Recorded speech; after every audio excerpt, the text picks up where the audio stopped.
indicate as the teachers that it's a bit dark this side, and obviously you're going to have it very difficult for you to identify us, but we want to appreciate the fact that indeed we're able to see that our flag was up, and thank you for that. Comrade President, we think that the credentials as tabled afford us to determine the quorum. Yes. Because we think that that is what we are dealing with.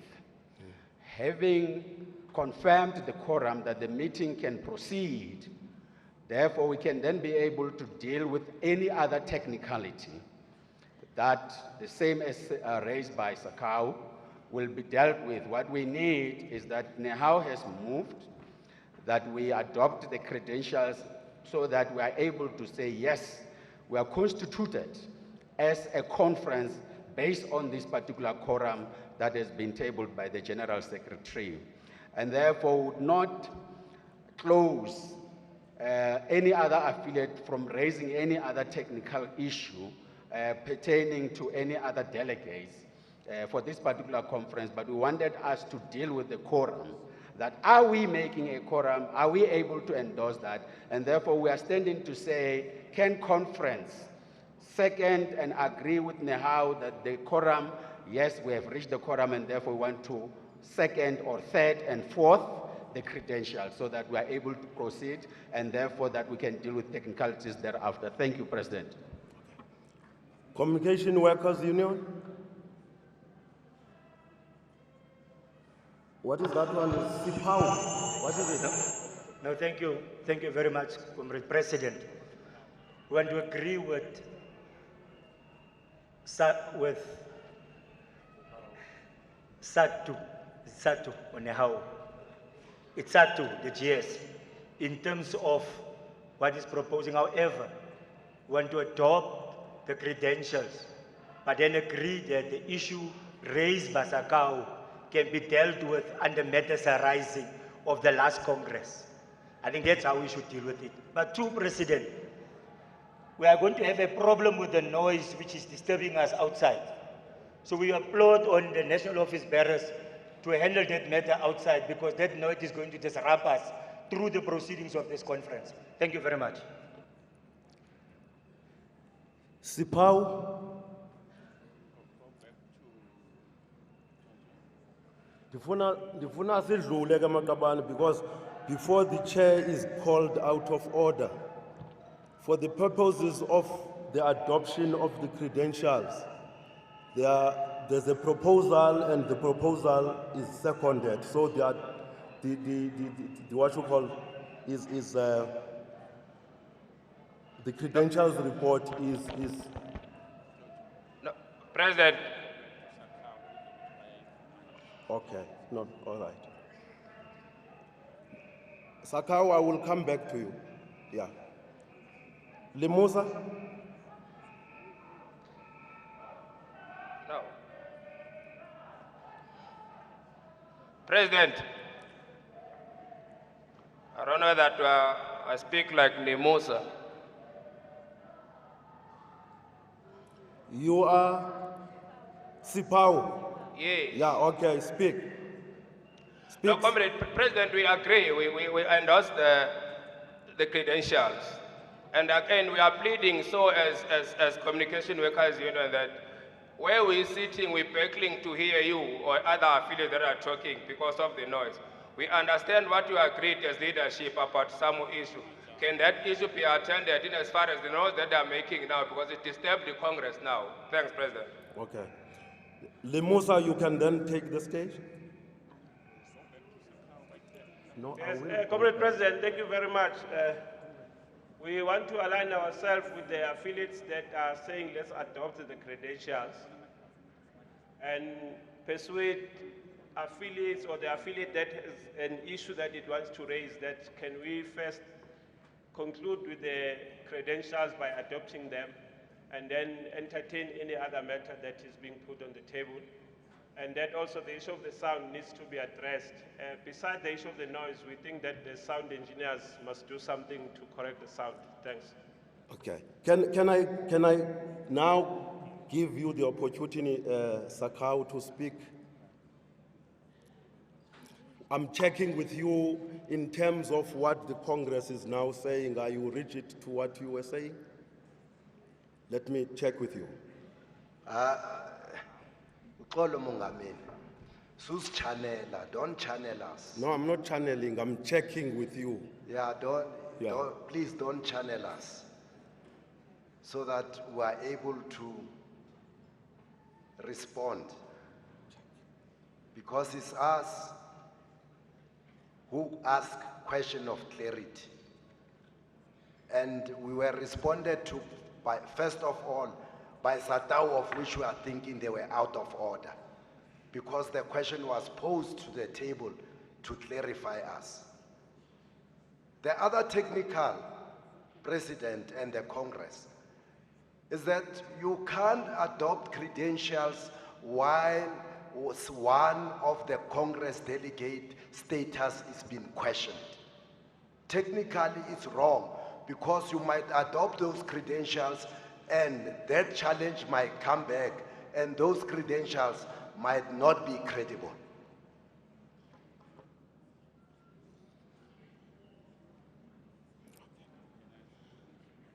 I noted now, and is that Dinosa? What is that board? It's difficult to see there because of this lighting. Is that Dinosa? Say yes, so that I must write Dinosa. Yes. Take the platform now.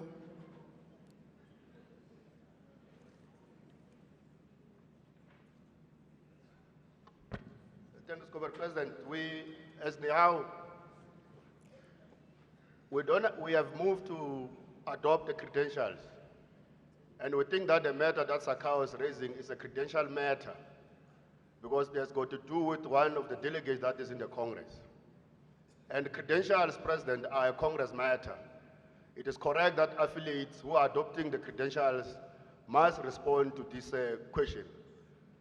We, as NIAU, we are confident that there's no issue as far as we're concerned when we adopt the credentials about the status of any delegate that is in the Congress, inclusive of the second deputy president, who has presided over this federation since the last Congress in 2015, and her status has never been questioned anywhere in any formal meeting of the federation. Therefore, we want to ask Sakao to tell us if there's something that we don't know, because their question is not clear. So we're sending this matter back to them to tell the Congress what is it that they know, that we don't know, that the Congress must deliberate on. Otherwise, Comrade President, we must proceed. Dinosa.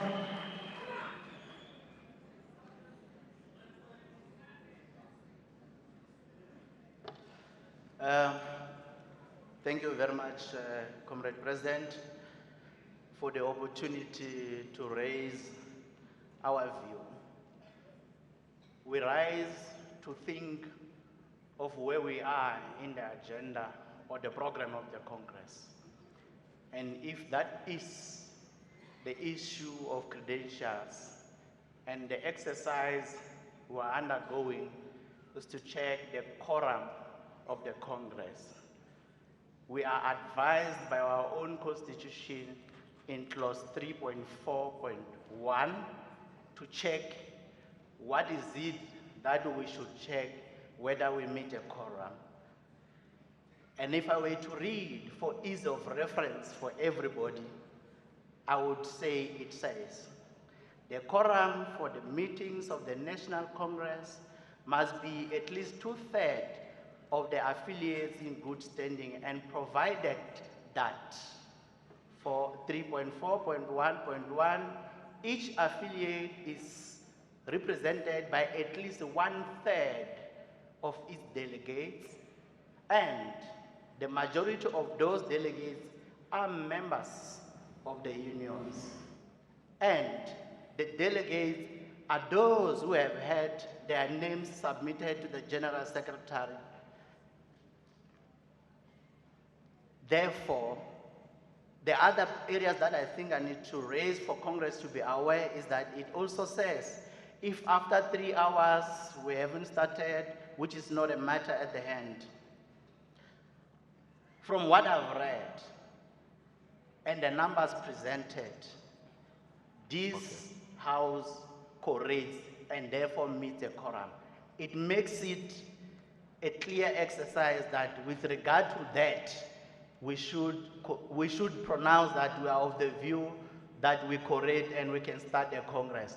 Should there be any other matters, as I have read, the question raised does not feature for this exercise.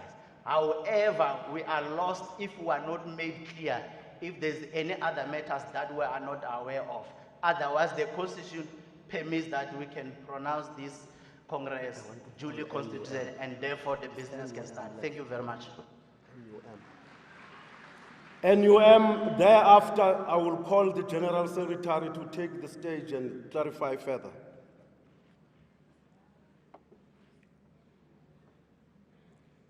If I don't see you there, comrade, you must pardon me. Pardon me, this lighting is terrible on my eyes. Thank you, President. I think we need to be patient, but we must not be patient. Singabizoskulana with one another. There's nothing wrong with Sakau raising an issue. What is wrong is the timing of raising this issue. But in order so that we don't go back to this thing, let me refer to Congress. Let me refer Congress to Book 1 in the documents of the Congress, page 8. This matter was raised, this matter was discussed, and this matter was decided on page 9 by Congress with a vote of 1,962. And therefore, I think this closes this matter. GF.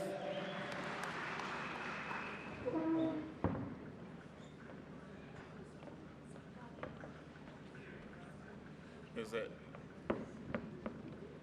Oh. Sakau.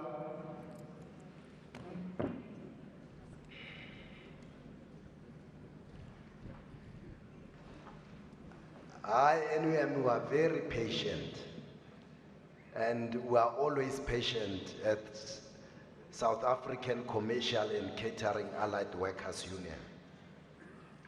And we'll be patient like we were patient during the Special Congress and the National Congress, where we were tormented every 5 minutes. We are still here today and still be patient.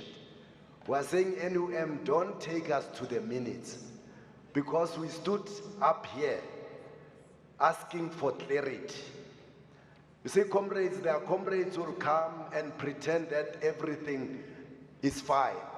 But if you are outside of this hall, they don't say what they are saying outside this hall. At least, Saka, we are courage enough and more principle to ask what is said outside this Congress. Can you hold that is the clarity that we wanted.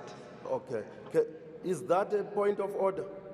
Yeah, that is point of order, comrade. No, I see the board of Satau.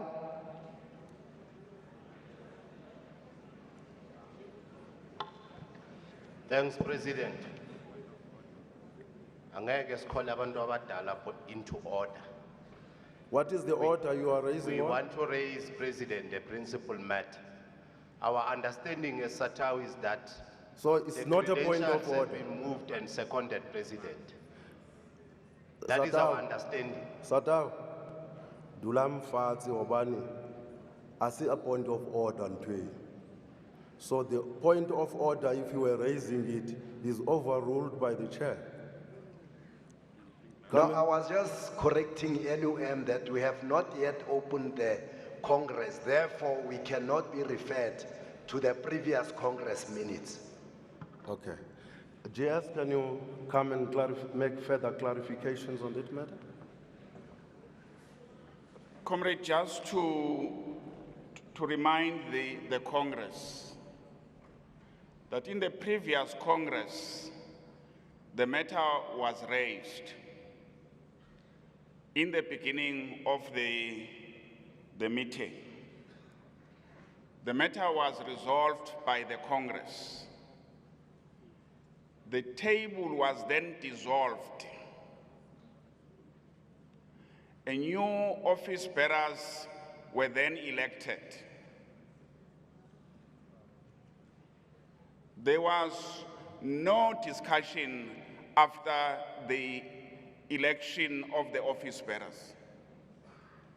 Not at all. The only person who spoke after the announcement of the election was the new president who was elected, and he closed the matter. He closed the Congress. So there was no debate, comrade, after the election of the new office bearers, which included the second deputy president. That is the clarity, comrade, that we want to raise, because we thought that Sakau wanted a clarity. Now that the clarity is given, unless Sakau wanted to make a proposal to this Congress on credentials, we should be able to move forward to the next item.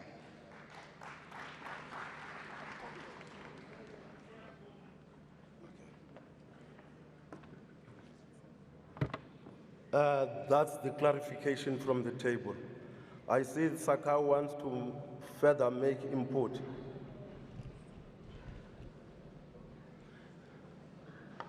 Comrade President and the Congress, let us be GS honest to one another. After the special Congress at Sakau, we officially wrote at our discomfort in terms of the proceedings of that special Congress. After the National Congress, again, we officially, as a discipline affiliate of Cosatu, wrote to national office bearers, and the issue of the second deputy president was clearly spelled out in that letter. At least we could have. At the same time, we could not be asking this clarity today in this Congress if the national office bearers of Cosatu had a decency to engage us on that matter. We just want to put it that it was not raised in the Congress, Can but you hold, as the affiliates, Nehau? we did raise it, but we are not disputing that. If it's to be discussed, we'll leave it for now. It will discuss at a later stage. Now, can I see what are you rising on? No, President, we're calling order to Sakau. And we want to make a plea to Sakau to respect the Congress. The clarity was sought and an answer was given. We are not at the point of discussing now. We moved the credentials and we request you, President, to proceed to the next issue. Thank you very much. Okay. Can we do that? I see Limosa as well.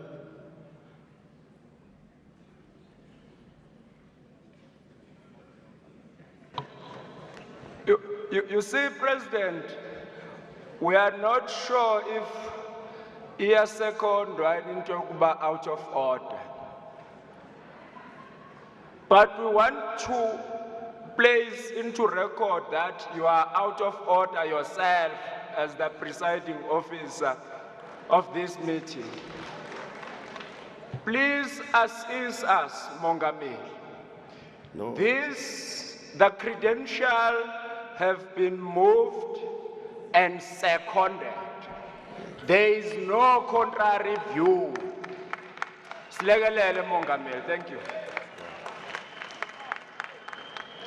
I am not out of order, comrade.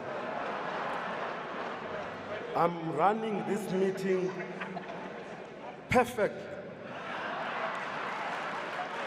because if there's a board that is up, what the chair must do is to note that board and listen to what is being raised and then rule, which I have done. So there is no point of order on my part. Yes. Now we.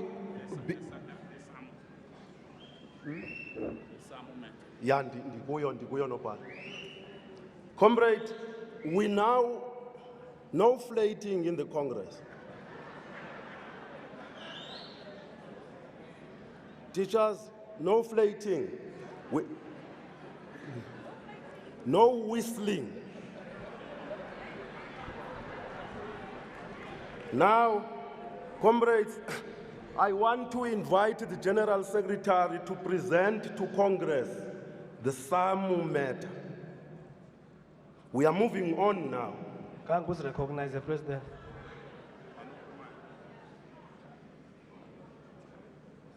Who is speaking without being noted?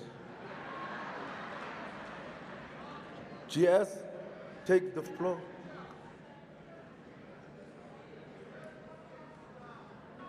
President, you recognize Cosatu. I thought the clarity by the General Secretary has closed that matter. Okay, let me hear what you want to raise. Because you are taking us backward now.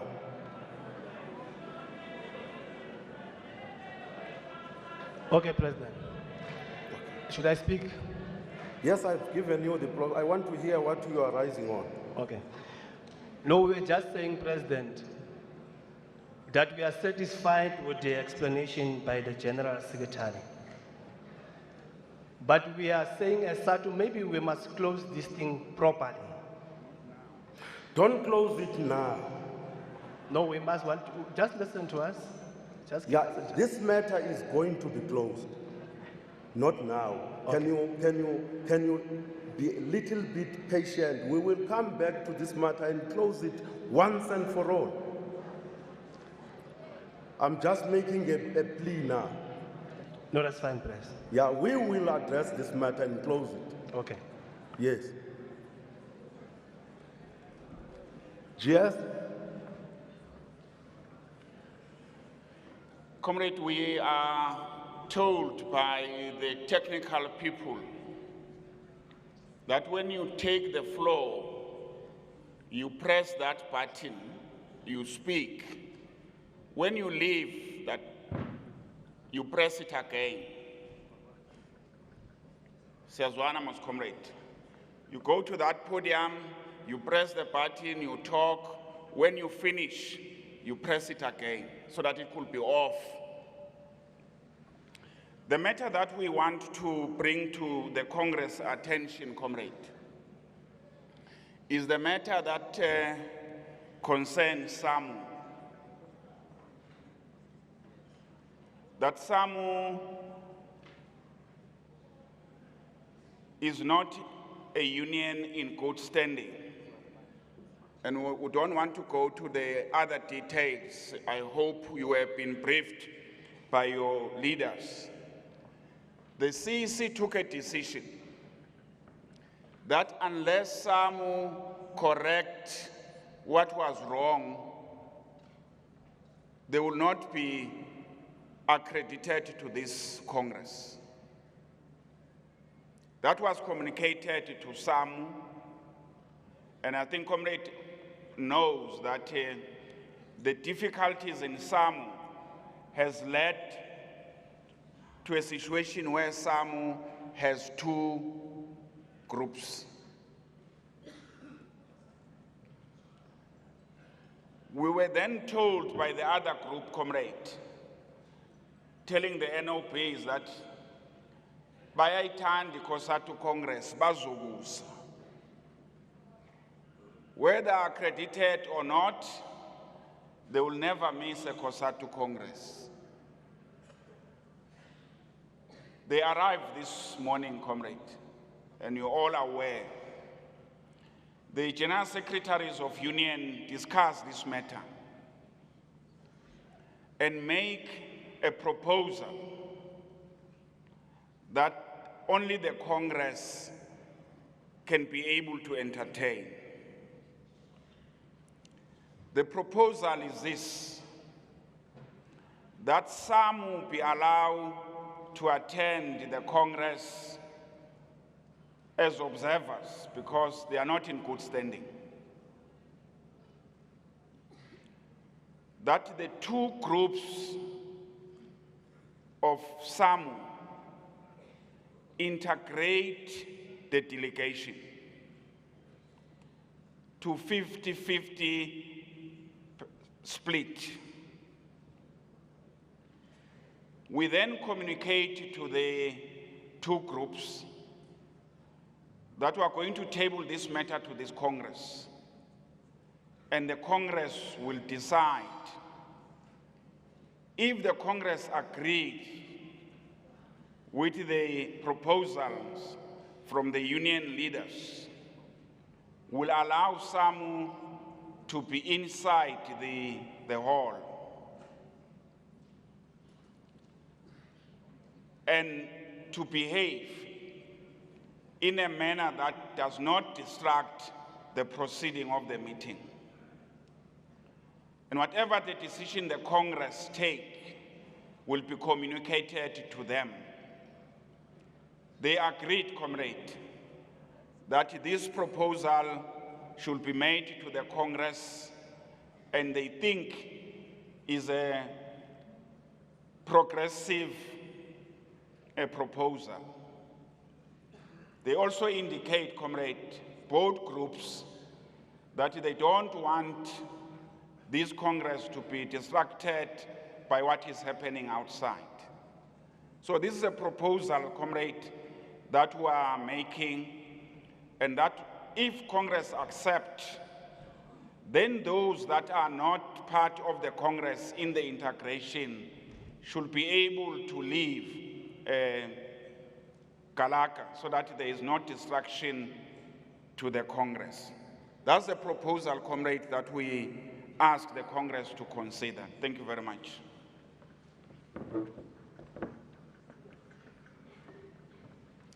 Clothing and textile.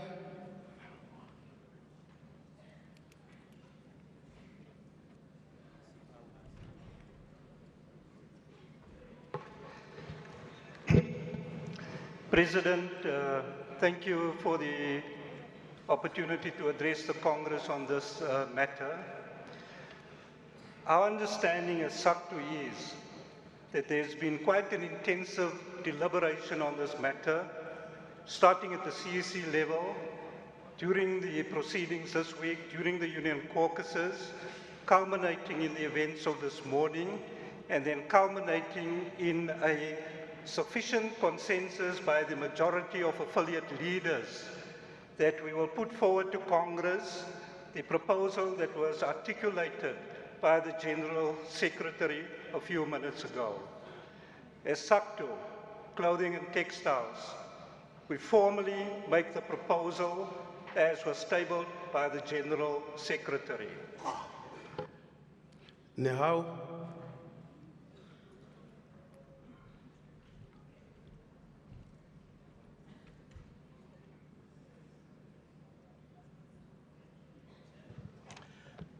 thank you, President. As now, we want to second SACTU in accepting the proposal as presented. But because we are in Congress, President, and that is happening in this union of Cosatu is a very sad story. We think that we must come back to this issue of SAMU in a proper discussion when we discuss the organizational report. Lastly, President, there must be cessation of hostilities, and we think that the proposal is helping us to do that.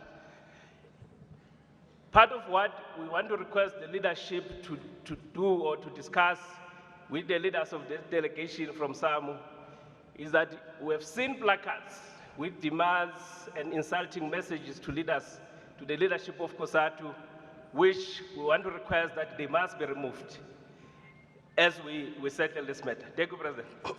NUM.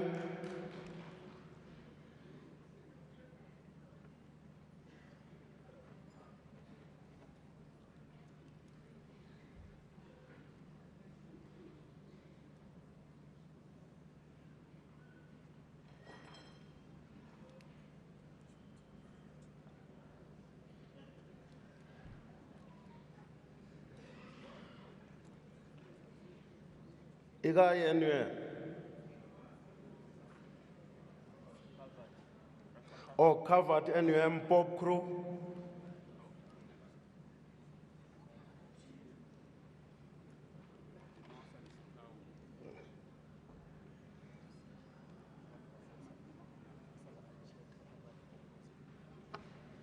Popuri is covered, Mohammed.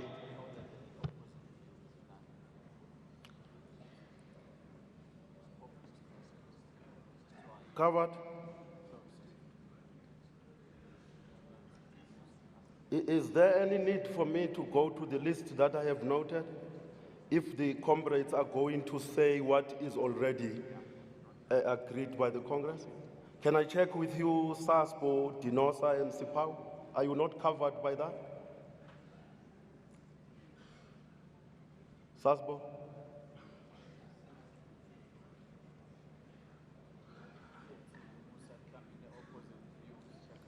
Okay.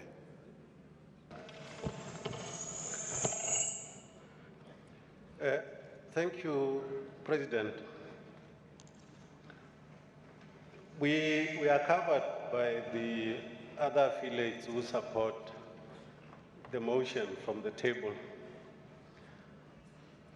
However, we just want to make a plea. You see, the finance union, no numbers, will ask the teachers to explain the English to us. People say once bitten, twice shy. We call upon SAMU because there will be two factions coming here. And if we understand what it means to be an observer, they can engage on discussions. They don't just have voting rights.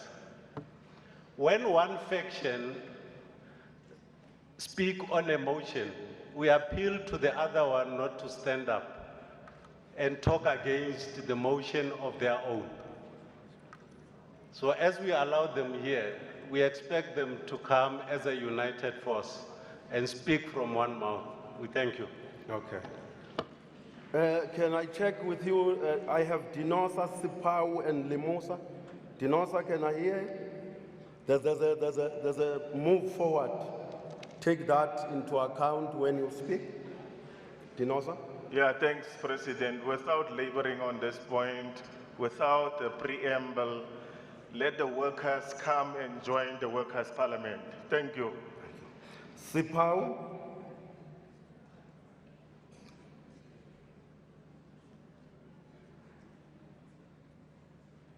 No, President, we are just dealing with an issue of technicalities. We are not on the other side. That our understanding of the House must have the same understanding. That because the Congress has taken that decision now, we're rescinding the decision of the CEC, so that we not go then tomorrow and be asked that was the decision of the CEC. That was the only area, Mohammed. Thank you. My understanding is that this structure sitting here is above the CEC. So whatever decision is taken here, we don't have to go back and rescind the CEC decision. This is the Congress that is pronouncing itself on this matter. Limosa?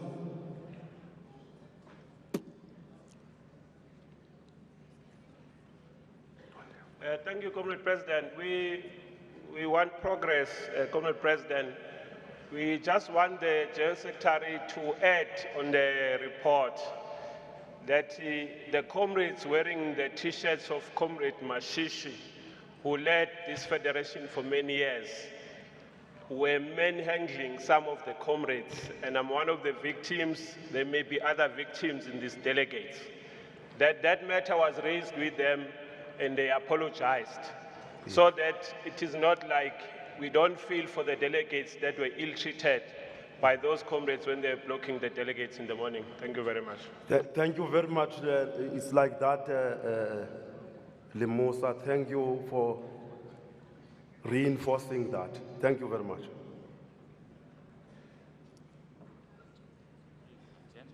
Yeah.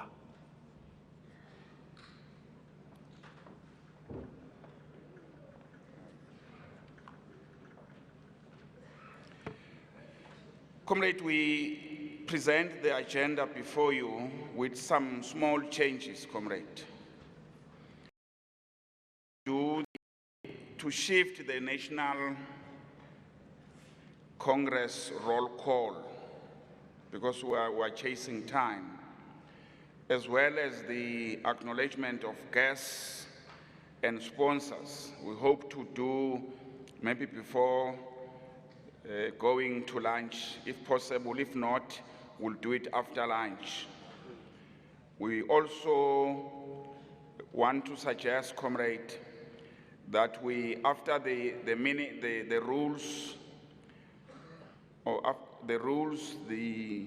minutes, we allow the President Dlamini to address us, and immediately thereafter we allow President Silili to address us, and then we deal with the issue point number 11, because we're chasing ISCAT. If the Congress agrees, comrades, the agenda we presented as is, but we're just asking the flexibility so that we can manage this morning session. Can you speak to that, Congress? Clothing and textile?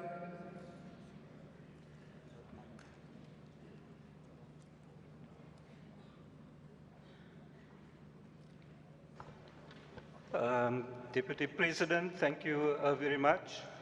Again, with the preamble that there has been sufficient consultation on the reshuffling of the agenda, and hoping that it is not going to be embroiled in a long debate, given that there is sufficient, in fact, majority consensus on the reshuffling, we propose it as was tabled by the General Secretary.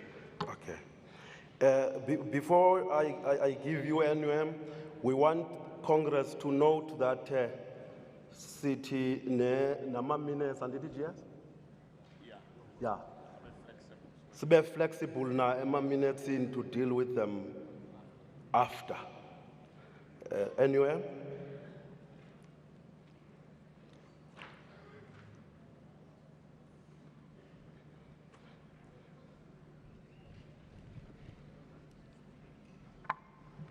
Thank you, President. Maybe because we are mine workers, we are not quick in reading these documents. There's item 6 on the agenda. We haven't seen those rules. Singasuka City might adopt the Congress inji. Kanti the rules say the General Secretaries won't participate in the debates. Can we see these rules? Maybe they are in these documents. We haven't seen them. Okay. Siyazakuzo, but I note what you are raising, NUM. You want to see what the rules are saying. Is that not the case? Yeah, we are dealing with that now. We will address that. Yeah, let's. Upumongamelo Cosatu. Oh, rules before, yeah, rules before and Mongamed. DGS, can you present the Congress rules so that they can be dispensed with as well? Thank you very much, President and the delegates. The Congress rules, comrade, are on Book 1, page 5 and 6. We are presenting them to the Congress for consideration and adoption. Thank you very much.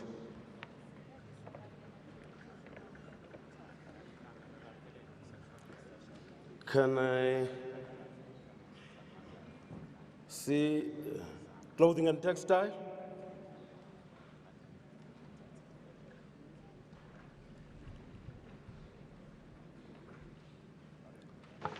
President, we don't want to have a long debate about procedure here, but we do point out that the rules were intensively debated at the CEC. We point out again that the rules were pre-circulated some time ago by the head office to affiliates. There were some amendments and adjustments made at the CEC. The CEC then had consensus on what the rules should constitute, and we, of course, then therefore propose that it be adopted by Congress. Teachers.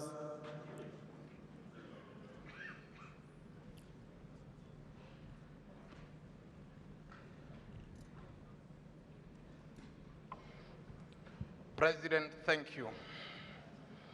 Teachers are not allergic to the proposal and we therefore concur. Thank you.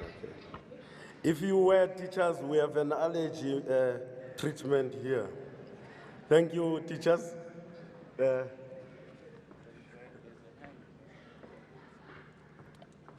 I don't see that board properly. What is that? SASBO. Is it SASBO? SASBO? Can the staff of Cosatu deal with that, man? We must make proper boards that are visible. Or Ufetusi, you are covered. All right. Thank you, Comrade President. SASBO, we move for the secondment of the adoption of the rules. Is there any, or Sakau?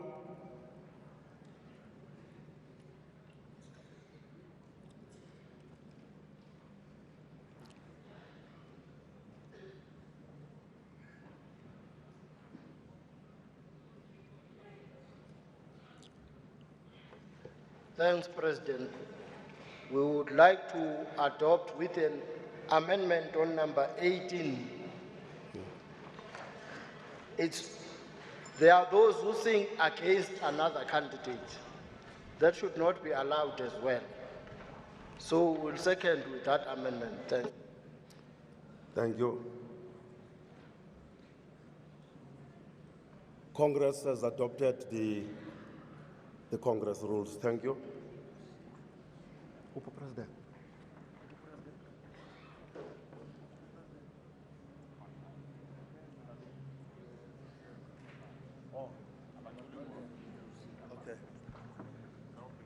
Can we sing whilst we are waiting for the President of Cosatu to come and open the Congress? He has just gone outside now for an emergency. He will come back soon. Oh.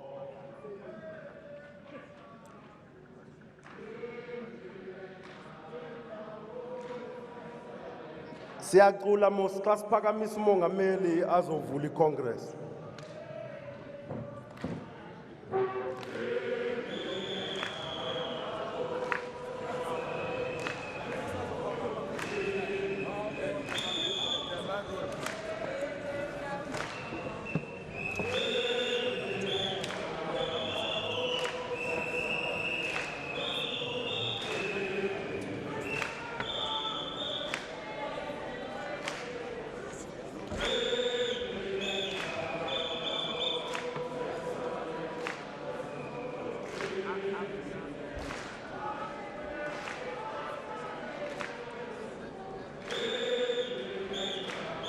Mandla, hayi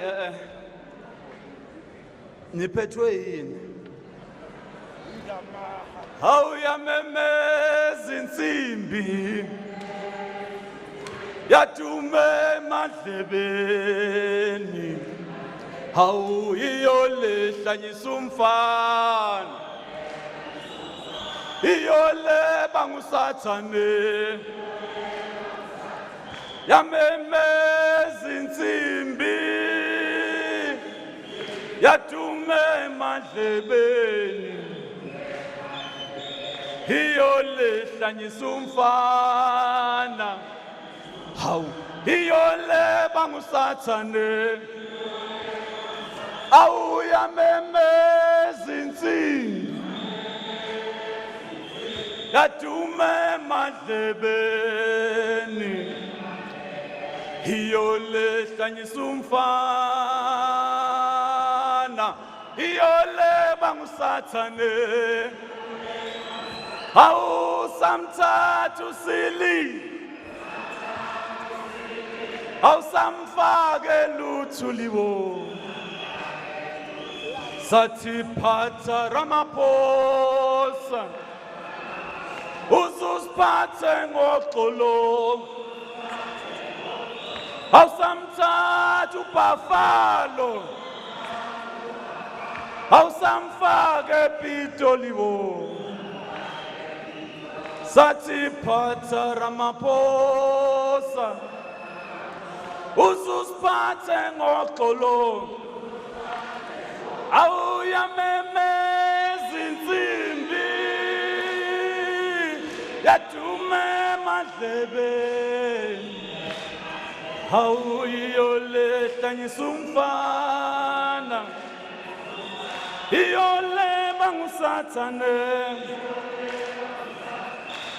anime ningahlali nje phansi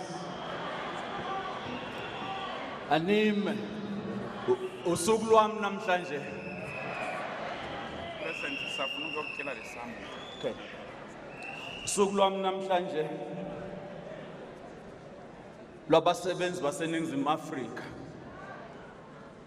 ngaphansi kweCosatu nangaphansi komthunzi welanga bonke abasebenzi usuku lwabo nesonto labo leli namhlanje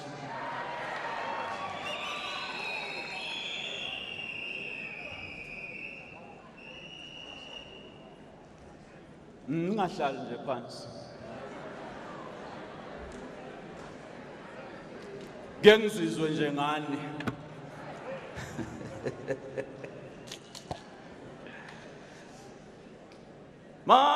Manyanani basebenzi Manyanani basebenzi wo Manyanani basebenzi Manyanani basebenzi wo Oh sesithi khona lenhlangano Sesithi khona lenhlangano Sesithi khona lenhlangano Sebeshi khona lenhlangano Hlanganani basebenzi Hlanganani basebenzi Hlanganani basebenzi Hlanganani basebenzi wo How sesithi khona lenhlangano Hawu iCosatu sesithi khona lenhlangano hayi iCosa oh sesithi khona lenhlangano sesithi khona lenhlangano Oba thina sobabamba Oba thina sobabamba Sobabamba Sobabamba Ha uyashisa lo mzabalazo Oba thina sobabamba Oba thina sobabamba Awu sobabamba sobabamba Ha uyashisa lo mzabalazo Join iCosatu iyashi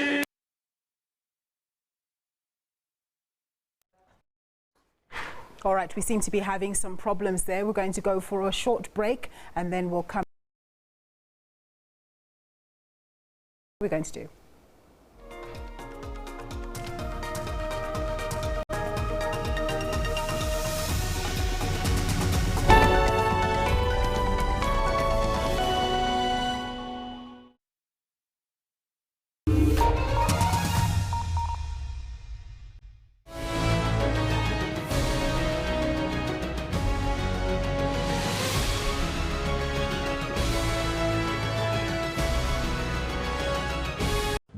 Leaders of Cosatu from the provinces the locals of Cosatu,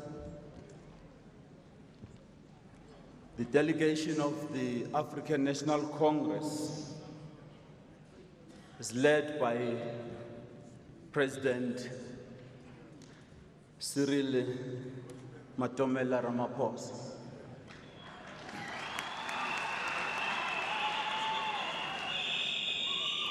I want to appreciate that sitting in front of me, if you all have not noticed, there is a full delegation of the African National Congress. The whole of the top 6 and the NEC members who are here and members of the cabinet. The leadership of the South African Communist Party led by the at the moment led by the first Deputy General Secretary, Comrade Solima Paile. They are here also in their full delegation. The leadership of Sanko, led by Comrade Richard Mdagan. SASCO leadership, if they are here. Yes, that one. The leadership of COSAS. Our international guests. Thanks. I must, as I touch on those international guests, quickly mention that because we appreciate the work we do at an international level, we recognize the leadership of ITUC, not sure that they've arrived there, the leadership of the World Federation of Trade Unions, I can see now, the General Secretary, Comrade George Mavrikos. I'm trying to check whether Comrade Sharon Barron is here. Yes, the leader, the General Secretary of ITUC.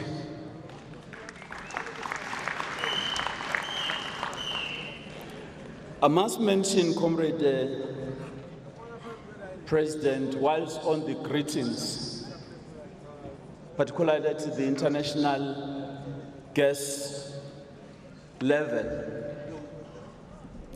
the Federation has recently consciously started to do work with Venezuela,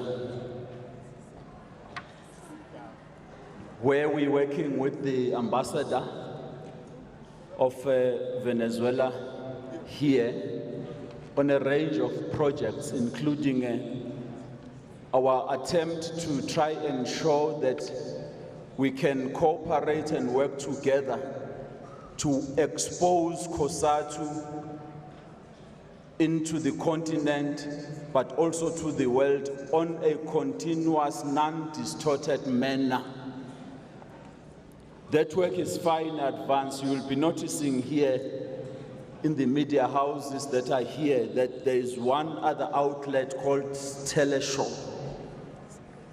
We're working with them. There is a particular purpose here that the politics of the left has been distorted, particularly when it comes to other countries outside, and therefore the issues of Cosatu have been in the same way distorted. We're working with Venezuela on that program. Kuze naziwe kahle yonke indawo ngoba khona abanikhuluma kabi kwezinye indawo. We are also at an advanced stage to work with the Cuban embassy, and I'm sure the ambassador is here again, in particular to strengthen the Mandela Fidel Castro program on the Cuban doctors and South African doctors going to Cuba for training programs. As the Federation, we have consciously taken that decision.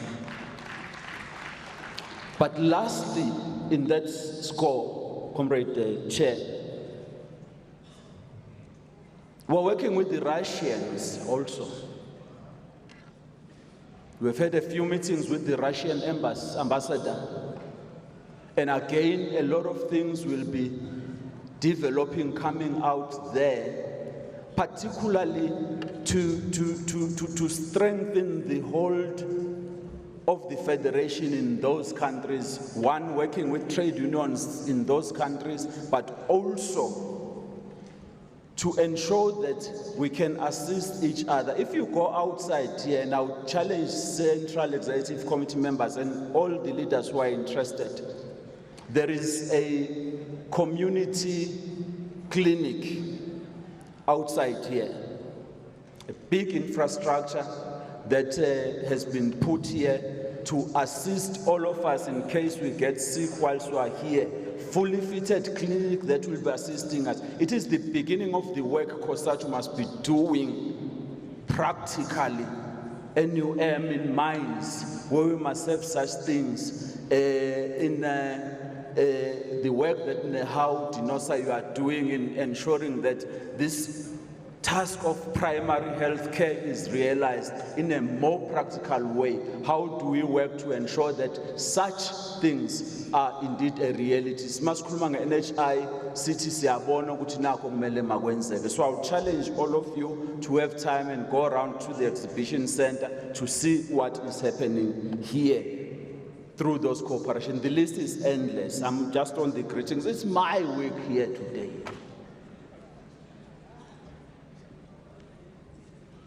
Yabona mawuhamba uthi bye-bye. Allow people to allow you to say bye-bye.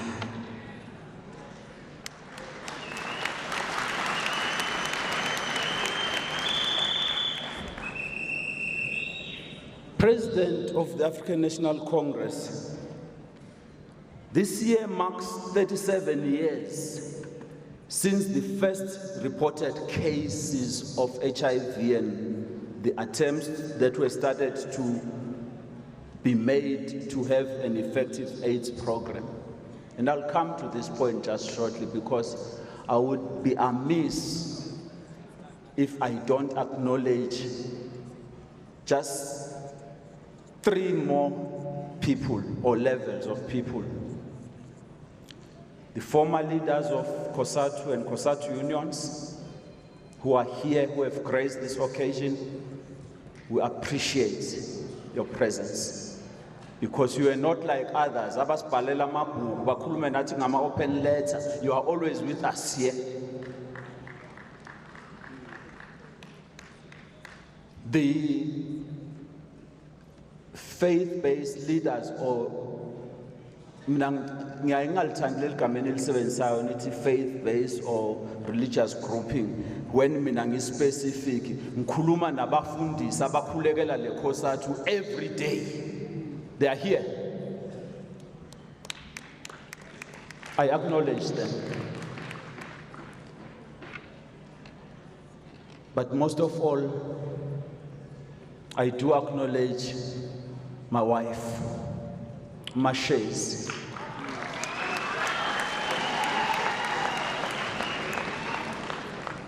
You have been a pillar of support, strength all the time. Nabantwana bethu, they were sending us messages today to say all the best.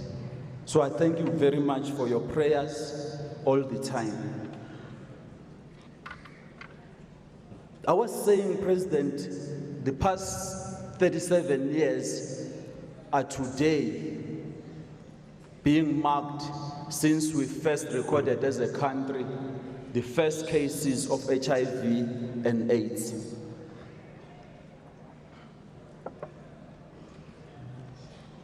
Today, South Africa has over 7.1 million people living with HIV and with the biggest treatment program of more than 3.7 million on the life-saving treatment, the ARVs. Thanks to the ANC, by the way, for that. The current reality is that we have 270,000 new HIV infections as we speak. 450,000 new TB infections, but we also have over 2,000 new infections per week amongst adolescent girls and young women of the ages 15 to 24 years. These kids, abantwana bethu, are not infecting themselves. They are infected by men, old men, with HIV and AIDS. Linked to this is the intensification of the abuse of the lesbian, gays and bisexual and transgender and intersex people. They experience high level of discrimination at work, and while others are denied job opportunities. Cosatu, I'm sure in your discussion, you will see that we are challenged to discuss this matter so that we are able to respond in a proper way.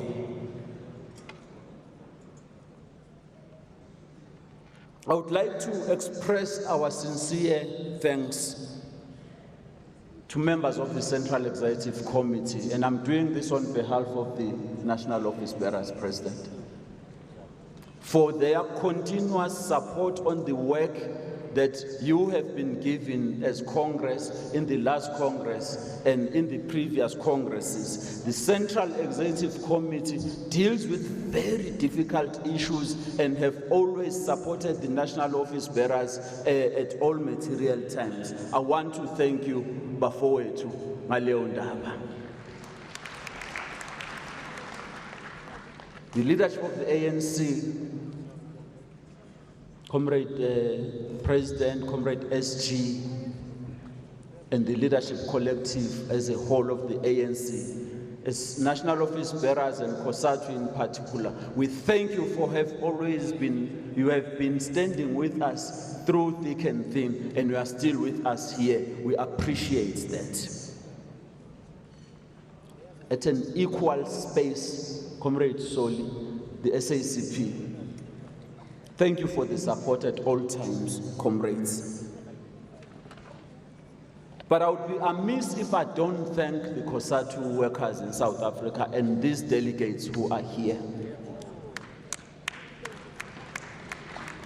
You know, when Sakau stands up, and I'm not dealing with the content, but I'm picking the issue raised of when matters were hot here,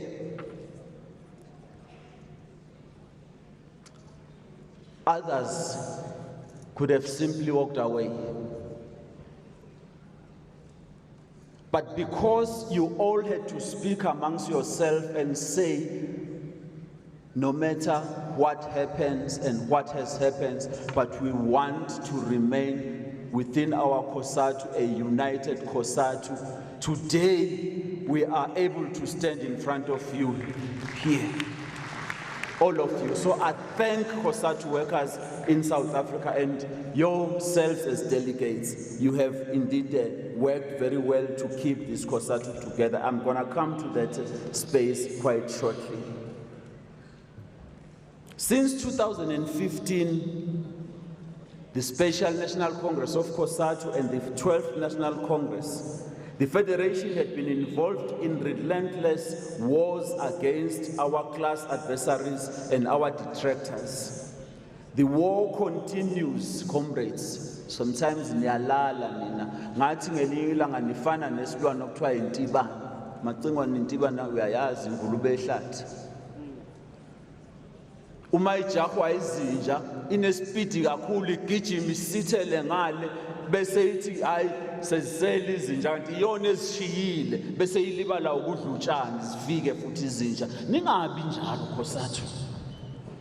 Don't be like that. Our battles are ever continuing, open or covert.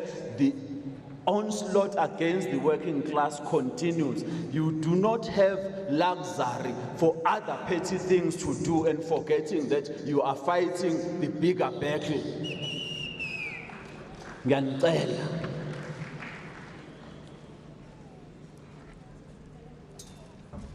So in 2015, we were going through that period, and I'm simply saying as a warning, never make a mistake of thinking that the reasons for those battles then are different from today, or they have changed to today. They're still there. The onslaught to weaken Cosatu and have a weaker federation so that you can attack the ANC, you can attack the SACP, because abasebenzi bona bavikile la badobumqobovu ngazo zonke lezi inhlangano. So to kill that, you needed to attack Cosatu, and to do that, you needed to start with the National Union of the Mine Workers.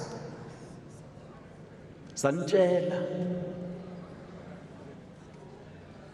The rationale and the reasons for that are still there. Don't forget that. That's all I'm saying.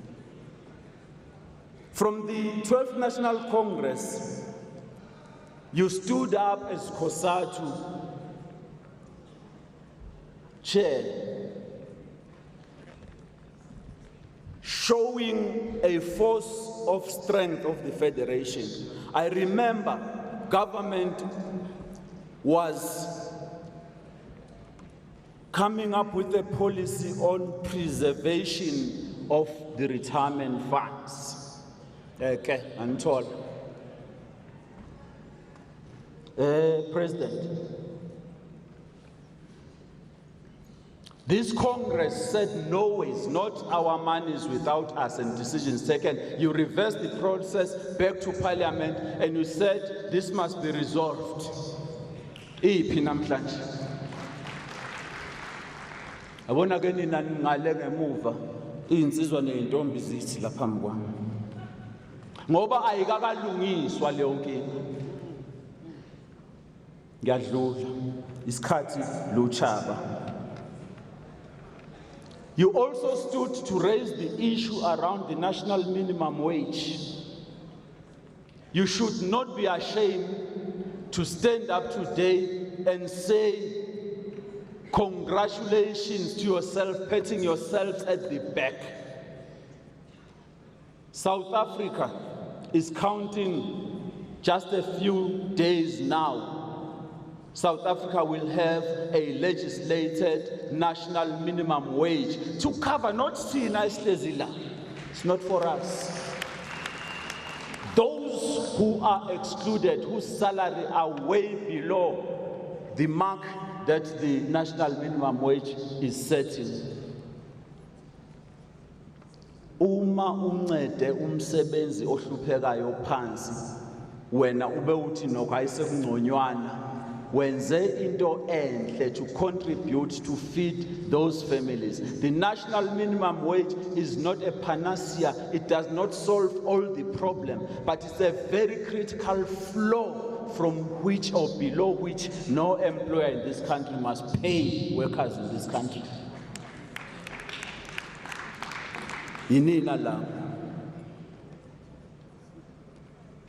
There are many things you did in this period, but I've got to rush through. One of those is the transformation on the UIF. Today we can report to you in details later on, General Secretary, and say the period to claim for UIF has been extended from 6 months to 12 months. It covers even pregnant women who can claim during the period of being on maternity leave. But it also even covers those women who have an unfortunate situation of a miscarriage during pregnancy. They are treated as if they are still carrying the baby. They can claim from the UIF. All what Cosatu needs to do is to ensure and check whether those things are happening. Again, thanks ANC government. Comrades, my point here is, with all the challenges we're going through, because the list is endless of what successes would have happened in this period we are reviewing, we are still a force to reckon with. If abanye abantu who do not favor you or like you don't tell you, you better please yourself, tell yourself you are doing the right thing and strengthen your organization so that you will do more for the workers of this country. We have just come from the ANC's 54th National Conference, which the outcomes of which Cosatu said we are happy, we embrace them. The resolutions emerging there, we are happy. The leadership emerging there, we are happy, and we trust that that leadership indeed is going to go with us forward.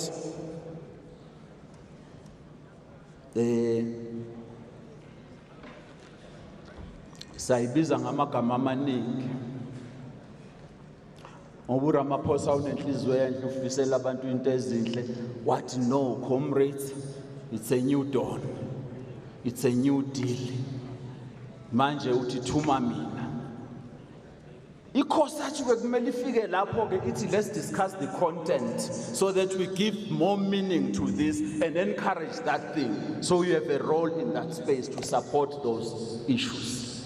Ningathi nje hayi i-new dawn nje kuphela igcina lapha cha ifakeni i-content manje ibona ngathi element yabasebenzi ngathi yasilela because niyathuka manje hawu kwathi sesithi new dawn nansi VAT inyuka kwenze njani sathi new dawn nanka ama-IPPs are being signed kwenze njani i-new dawn naku kuthiwa kungahle ku-retrench basebenzi uhulumeni i-new dawn but naku kuthiwa manje na ama-ratings agencies aziphethe kwathiwa i-new dawn kwathiwa naku yanaka ama-retrenchments ey'mayini kanti kwenze njani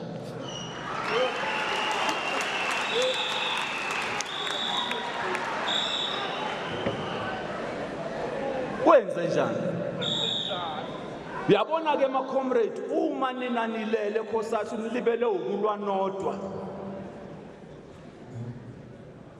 zawukwenzeka izinto niloko nithi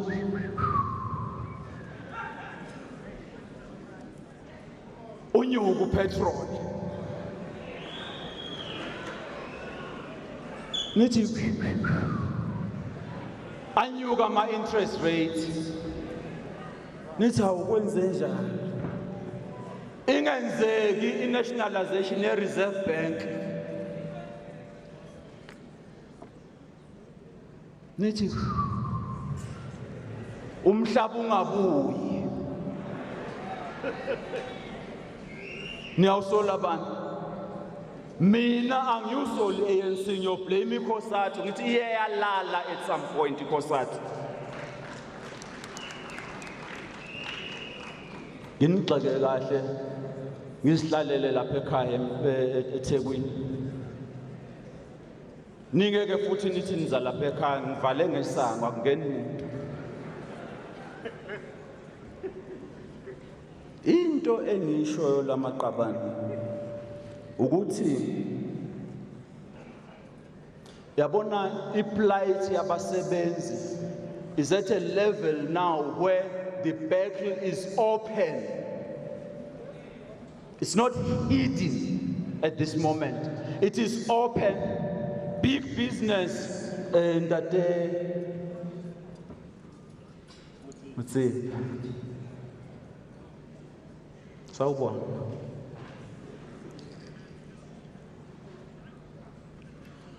big business is so confident in South Africa today because they stay wherever they stay and hear noises outside bezwe iCosatu ilwa yodwa and hear ANC ilwa yodwa and amakomanisi ungezwa noma kuthi siyale noma siyale bese ibusiness bese ithi hayi kusho ukuthi seyisikhathi sethu manje bafika lapha eCosatu. They came to Cosatu House, but hi, we're here, Cosatu, because we are happy that you people now are with us now. We have taken the decisions we have taken. Talk to us. What you need from us, we'll give you everything. Sati no, When workers are suffering in mines, we may have issues within the alliance, but we are not going to use your money to solve our own problems. Go and transform the mining sector. Go and take care of the workers in the agricultural farms. Go and ensure that workers are paid decent salaries. Go packing outside Cosatu, Sabakosha. My point is, the way they've become so confident, they think Cosatu ilele. So in a challenge like the Congress. Avela.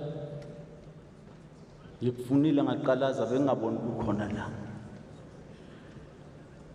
President.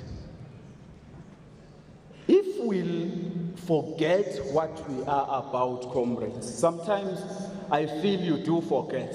Challenge me here when we debate and say, President, I would be happy at the end of this Congress to go out, having been proven wrong by all of you, to say no, Cosatu iyashaya kubaqashi. How uyalalela ngapha uhulumeni talks from both sides of their mouth. They are retrenched, highest retrenched public service. They are retrenched, highest retrenched.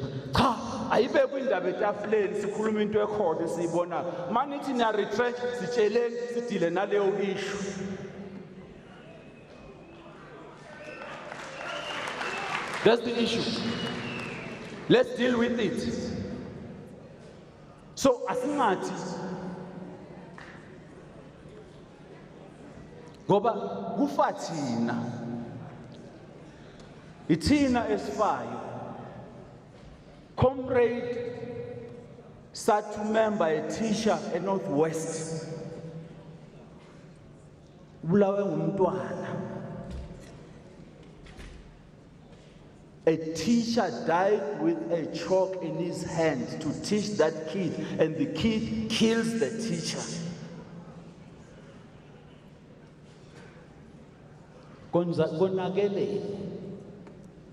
Workers who are firefighters fall from a building and die and get burnt whilst they are trying to help themselves to extinguish fires in a building that does not have water. Kwenze njani, comrades?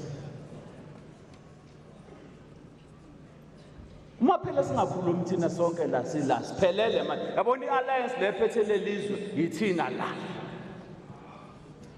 Ithina bona makuthiwa ke president njobo uyayisho ukuthi ngikuvumele we are the governing alliance. The practicality of that is that it has got to be seen in action where we are there at all times. Workers can't keep on crying when we are a governing alliance. Communication Workers Union, we're dealing with very critical issues because the MTN are retrenched. SABC are retrenched. Abasebenzi babesebenza lapha bekuphethe khona uJimmy Manyi abazi nokuthi banomsebenzi noma banamsebenzi today. It's us. Asizinuke namakhwapha ma comrade and say how we're going to deal with these problems. Angiyabathanda ongqongqoshe bami lapha kwezokuxhumana namba baphelele lapha mkwami. Laba basebenzi akade beqashwe yilaba bamagupta fanele babuyele emsebenzini ukuthi ikuphi la khona. No, they cannot be a victim of a situation they never created. They simply went looking for work and were employed. It can't be. Telkom are retrenched. Eskom ibiza ngegama elingconywana ke Eskom ithi disbandment. But ngenkathi ku disbandwa mongameli imsebenzi yona iyahamba. We are the governing alliance.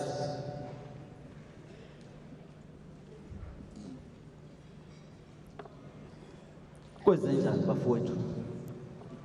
Sengizawuqeda ngoba kungashona ilanga. Siningi lezi zinto kakhulu.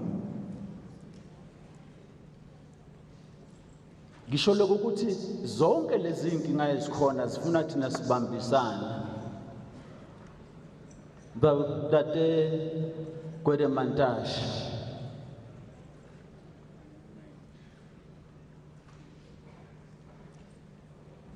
Iyahlehla noma iyangena i-MPRDA noma i-mining charter. Kwenzakalaphi? Angimboni uBhungane. Sikweletana umhlangano ke noBhungane siyodiscussa le ndaba ama-IPPs. Sengize ngiyoba ngisekho, senosale nibona nini enobe nikhona. But the issue there is how do we advance a just transition from the situation you don't want to have to a new situation you want to go to? That's the issue. Why do people run away from that debate? We're not asking for many things, because the reason we're raising these things, we simply are trying to save our jobs and get more people employed. Why running away from the debate? Angisasho wena Mantashe, ngiyazi wena vele uyifuna idebate, ufuna ngisho ebusuku ukuthi ufuna umhlangano. Uthi uyeza ngenkani. Hayi sesilele Mantashe. Hayi ngiyeza ngizohlangana sikhuluma inkinga zaseyimayini. Kuthiwa kwayinjani lo muntu lo? The issue though we are making is that if we don't talk, comrades, we will be seen as people who are simply not agreeing on issues that are easily solved when people meet and solve those issues. So ke mangithi ke President siphathe ngoxolo sikuthathile sathi angisho ukuthi iCosatu yavota kwavota ama members ANC conference. All was saying ukuthi hayi njoba seniphethe sizobambisana nani siphathane ngoxolo ukudilo nezinkinga zingagwenywa. We must discuss issues. Cosatu ngincomile okuningi okuhle nikwenzile. But if you continue under the current state of affairs of our federation, I guarantee you it's going to be hard on the workers in this country, because once there is no Cosatu, it will be like God has taken oxygen away from the country. And when if I choke you for 4 minutes without you breathing,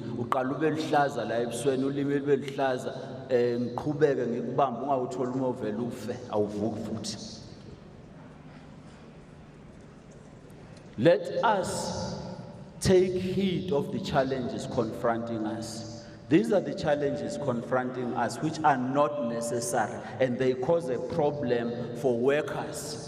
Members pay subscriptions on a monthly basis to the unions, the Cosatu. On a monthly basis, they pay because we deduct, employers help to deduct. Yini ebamba uguti ni nama leaders. Nithathe portion nje encane Brateka, I don't know malini 2 rand member ne member. Koka mali 3 rands. From a member every month iswe Cosatu. Out of 80 rand, mnake 80 rand ezola imali engiyikhokha lapha enehawu. Kuthathwe nje 2 rand kuphela kuthiwa uye Cosatu. Inkokheli zivele zingakwenzi lokho. Ngiyafisa mina ukuzwa nixoxa le ndaba la ukuthi niyoyibekezelela kuze kube yinini where Jews to Cosatu to get Cosatu running campaigns and all the activities of the federation running smoothly because Cosatu is self-sustainable. We don't do that purely because affiliates, leaders don't pay subs to Cosatu. Why? Akuyona yenu le mali. Imali yemember ngisho ngoba iphuma la kimi nami yami ephaketheni la. Kwenziwa yini baholi nibange nilwe and fight over some initiatives that some of you were not even there when they were created, the investment companies of our unions. You are not there.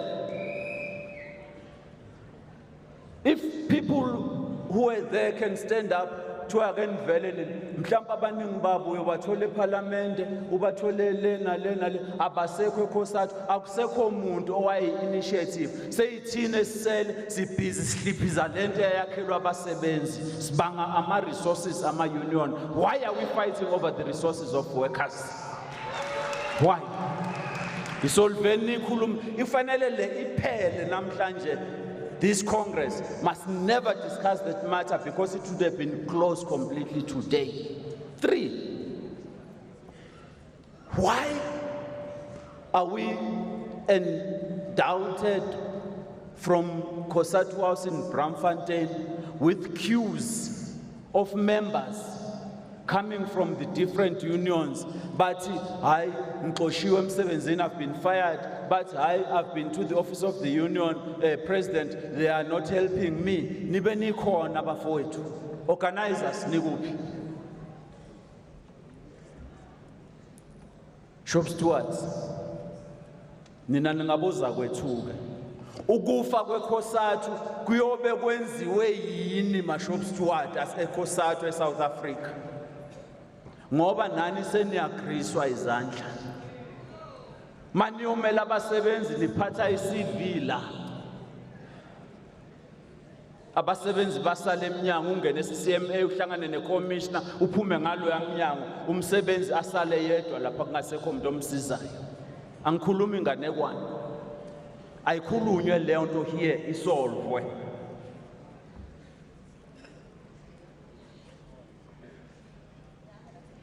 The last area I want to touch,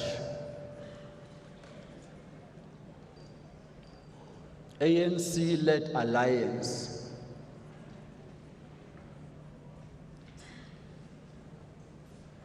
Sibangani. What are we fighting ourselves about? Is it because we feel we are not treating each other equally with respect?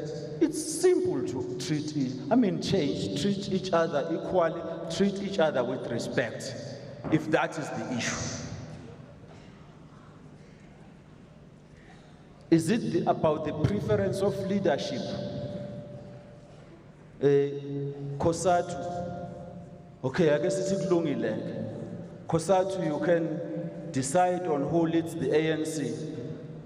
So, Cosatu, can you also want the ANC to decide on who must lead you? And those are simple issues, but they've caused us to fight amongst ourselves. Can we fight over a resolution of the SACP, which goes to its own Congress and take a decision? It's an SACP decision. All what it has to do, it will have to try to influence other alliance partners of its own decision and accept that could be rejected or it could be engaged or agreed to. Why should we fight over those things? Ukube nginelungelo ngabe ngithi awuzophendula lo mbuzo Tate Mantashe ngoba ngiyakhumbula ngelinye ilanga you've dealt with those questions. My point is, some of the issues that have made us to fight and throttle each other almost to extinction are issues that could have been dealt with simply. We are a collective of the leadership that is running this country. If niyayikhohlwa leyo nto nonke nje bafowethu, we all have to step up to that responsibility and close the smaller issues that are dividing us. Singabangi izinto ezingekho. Ngiyanchallenge azikho kwangempela futhi lezi nizibangayo nonke azikho ngoba izinto ngabe niyahlala nizisolve ezilunge kudlulele kuye phambili ni-unite because there is no replacement for unity of our organizations in this country. There's nothing that you can put up to replace the unity that we require. When ngelinye ilanga umhlala emhlanganweni we-ANC kunobani ngapha ewindini kunobani Mantasha ngisakhumbula kodwa ireality ukuthi kunabantu ababanga imsindo la emadlebeni ethu emaceleni outside us who are salivating thinking that the ANC can really fall. Hayi asiyivikele ingawe amakomanisi asiwavikele ame njalo ngoba asilutho ngaphandle kwamakomanisi as workers in this country. Let's strengthen each other. Cosatu nayo cannot survive without these allies at the moment. I want to argue that thing. If you're saying Stumo wrong, then put something as an alternative here. Then you lalela si engage about that. Sengcina. Umthetho wami nje angifuni ukuba nama spokesperson. Abantu abangikhulumelayo. Abantu abakhulumela iCosatu. Munye nje umuntu kuphela ngamnikeza ilungelo kanye sekubhedile ngathi wemaluleko awukhulume nawe mfowethu uyayazi le ndaba. Abanye nabanye abangikhulumelayo hayi angibathumanga. Nangizwa from all sides akukho ngisho yedwa engimthumile mina Sidumo Dlamini ukuthi wena uzaba spokesperson sami kulolu daba. It's an issue that I sat down, thought about it for a long time, actually just after the Congress of Cosatu in 2015. Having in mind and at the center what Cosatu was coming from and where we were saying Cosatu must go. Seeing everything that was happening, I had one simple wish. If coming to the next Congress of Cosatu, we can achieve a smooth transition of leadership. If that can help to revive Cosatu and be stronger Cosatu, if it has to be me, I will ask not to be available at 13th National Congress for leadership.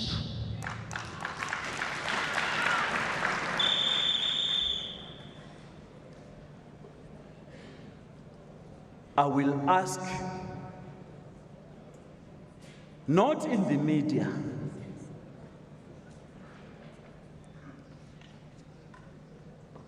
quietly with leaders in Cosatu, the SACP, and in the ANC. I've been told that you don't deal with issues in public which are sensitive if you want to build. You deal with the issues internally. Speak to leaders and put up your rationale and your thoughts, putting the organization at the center. I did all that. Spoke as far back as 2016, as Malulega was telling you at some point, that in order for the federation to manage this period, and this period is not about tensions, Cosatu is stabilizing, it's not about leadership. This period is about the attack, it's about the life of Cosatu going through and the need for an organizational renewal going forward. If that can be achieved, I'm not going to sacrifice other leaders, let it be me and say, can Cosatu afford to discuss this matter, not from the basis of the incumbent refusing or saying he does not want to leave the position? Can delegates and Cosatu in general discuss this matter informed by other reasons, not the reason of, hey, lo muntu akasafuna ukuphuma sibathe siyamjijimeza sithi akaphuma uloku yakholoza akaphuma. So I declare, I say that here, and I've told my leaders that that is the decision that came to me consciously. No one forced it to me, and I communicated it quietly with the leaders that were managing the process. Uma senisuka seniye emaphepheni niyaphi? Ngingiphoxela ngoba ngihamba nginithanda.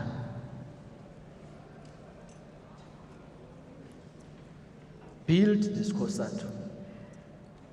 If anyone was to say the president of Cosatu is Dumo Dlamini, at least for the whatever you could still scrap and find out of the good that he would have been as a leader in this country, use it and say, we are going to unite this federation and we'll move forward, we'll deal with the issues, but we're not going to fight and make the Congress to be a center of attention purely on the basis whether Stumo is staying or not. No, no.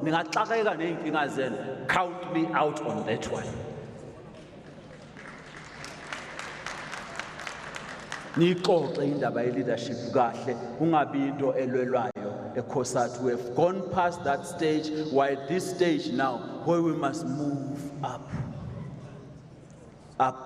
Siphakamise le nhlangano yabasebenzi. I'm very grateful to all the workers in South Africa under Cosatu and in general. I'm very grateful for the leaders that I've worked with, all of you, both historical and otherwise. Wawungathini ucabanga ukuba umuntu nje amuthe kwasebenza nabantu abanjengozokwana, no Slovo Majola, no Gwede Mandashi in Cosatu. Gimncane.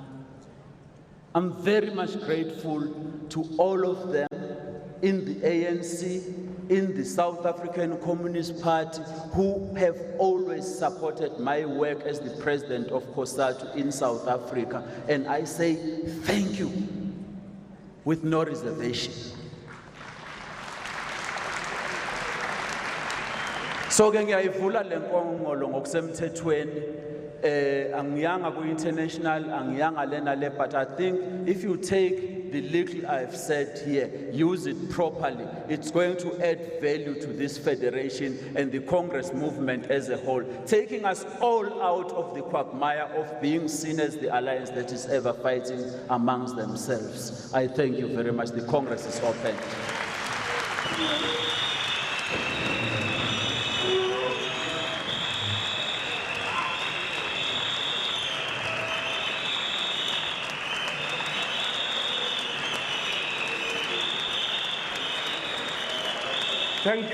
Thank you very much, comrades.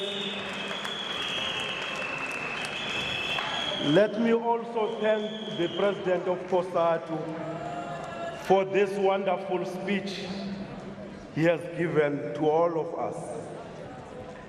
Having said that though, Comrade President, I want also to invite you to introduce the next speaker, which I can't do in terms of protocol. It must be you. I have heard you saying you are paying 80 rand to Nehau. Yeah. I'm paying 1% of my basic salary to NUM. I've beaten you.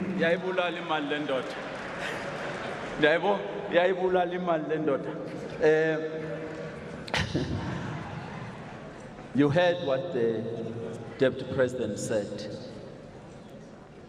And I'm saying this so that Congress takes note of it. He could have decided, and he would have corrected him, to say he's going to call the treasurer to introduce the president of the ANC. Would have said, you are wrong, President. If he would have called the General Secretary to do that in my presence, you would have corrected him and said, you are wrong, President. The duty of the President, linked to what we just said, is that the President of Cosatu shall always, not because we are undermining the collective, shall have a direct working relationship with the president of the ANC, the general secretary of the SACP, the president of SANCO.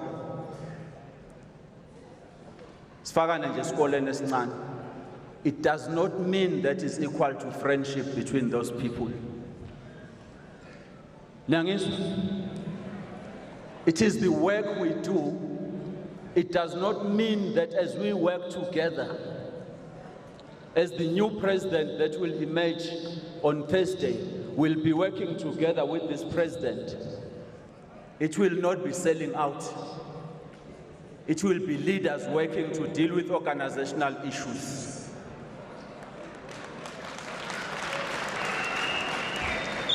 I want to stand here and invite, after this introduction, the leader of the African National Congress, who is also the President of the Republic,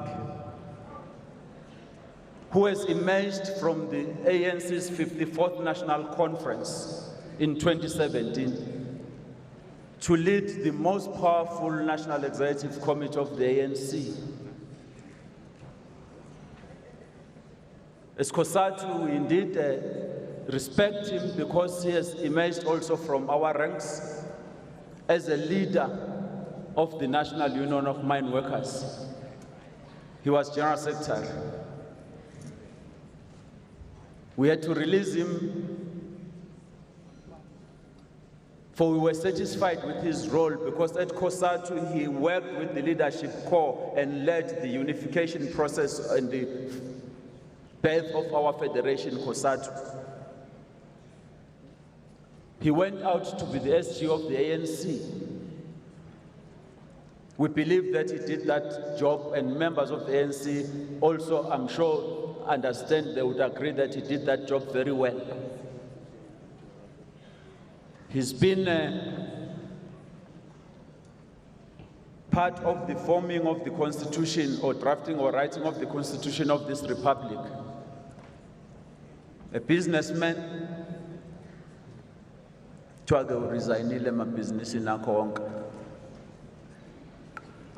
Sayiphenya mleyo ndaba ngiyiphenya uthi awu umthetho nje waseParliament.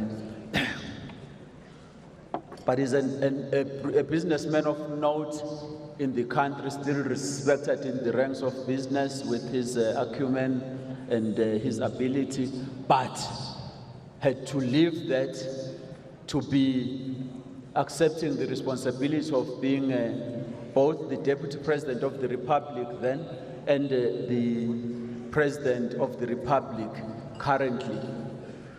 Comrade Cyril Ramaphosa has been with us through difficult times of our federation to work to unite Cosatu. He starkly reminded us of the founding principles of Cosatu, as you know them, that without that we would have lost a clue that unites Cosatu if we lose those founding principles of our federation. Comrade Cyril, I know the list could be endless. I want to invite you to come and address the workers in Cosatu.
Amandla! Viva Cosatu, viva! Viva SACP, viva! Viva Sanko, viva! Viva African National Congress, viva! Long live the spirit of Nelson Mandela, long live! Long live the spirit of Mama Albertina Sisulu, long live! Amandla! Long live the spirit of Elijah Bakhai, long live! Long live the spirit of Comrade Gomomo, long live! Long live the spirit of Comrade Chris Dlamini, long live! Mandla! Comrades, I thank you for this opportunity. Comrade President Stu Motlamini, President of Cosatu, General Secretary Begi Njalinjali, the National Office Bearers of the Congress of South African Trade Unions, and members of Cosatu's Central Executive Committee, and the leadership of all the affiliated unions to Cosatu. I also extend my greetings to the General Secretary of the South African Communist Party and other leaders of the SACP, the leadership of the African National Congress is here in its biggest number, led by the Deputy President, the Secretary General, the Deputy Secretary General, the National Chairperson, and the Treasurer General, and members of the National Executive Committee. If you ever wanted a decision from the National Working Committee of the ANC, it can be taken now. They are all here.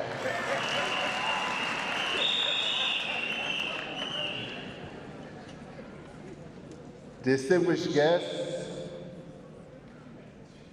and leaders and delegates from various associations and organizations and trade unions internationally, and comrades and delegates. Comrades, it gives me pleasure to extend revolutionary greetings from the leadership and membership of the African National Congress to this, the 13th National Congress of the Congress of South African Trade Unions. You have survived to hold your 13th Congress. You can give yourself a great round of applause for that. It is indeed an honor to be here. Exactly 9 months ago, but maybe before I even start, as I was coming in, I walked past the delegation of Nehau. They immediately recognized that I am wearing a leather lumber jacket with a Nehau logo. They got very excited. Let me say that underneath, I am wearing a Cosatu t-shirt. But underneath, I am wearing an ANC vest. But let me say, because today is Monday, on Monday I usually wear a Nehau lumber jacket. On Tuesday, I wear a Dinosa one. On Wednesday, I wear NUM. On Thursday, I wear Pop Crew. So throughout, I keep changing. So I want the Nehau comrades to know that it's a Monday wear. And on other days, I wear the clothing from other unions. So that's why all the unions in Cosatu are very special to me as well. Comrades, exactly 9 months ago, the ANC held its 54th National Conference in Johannesburg at Nasrec.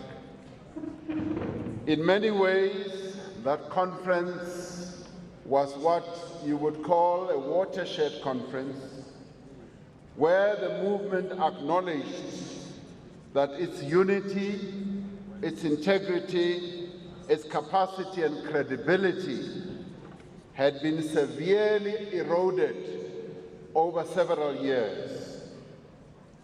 The Secretary General, the then Secretary General's report was quite expansive about the many challenges that our movement was facing.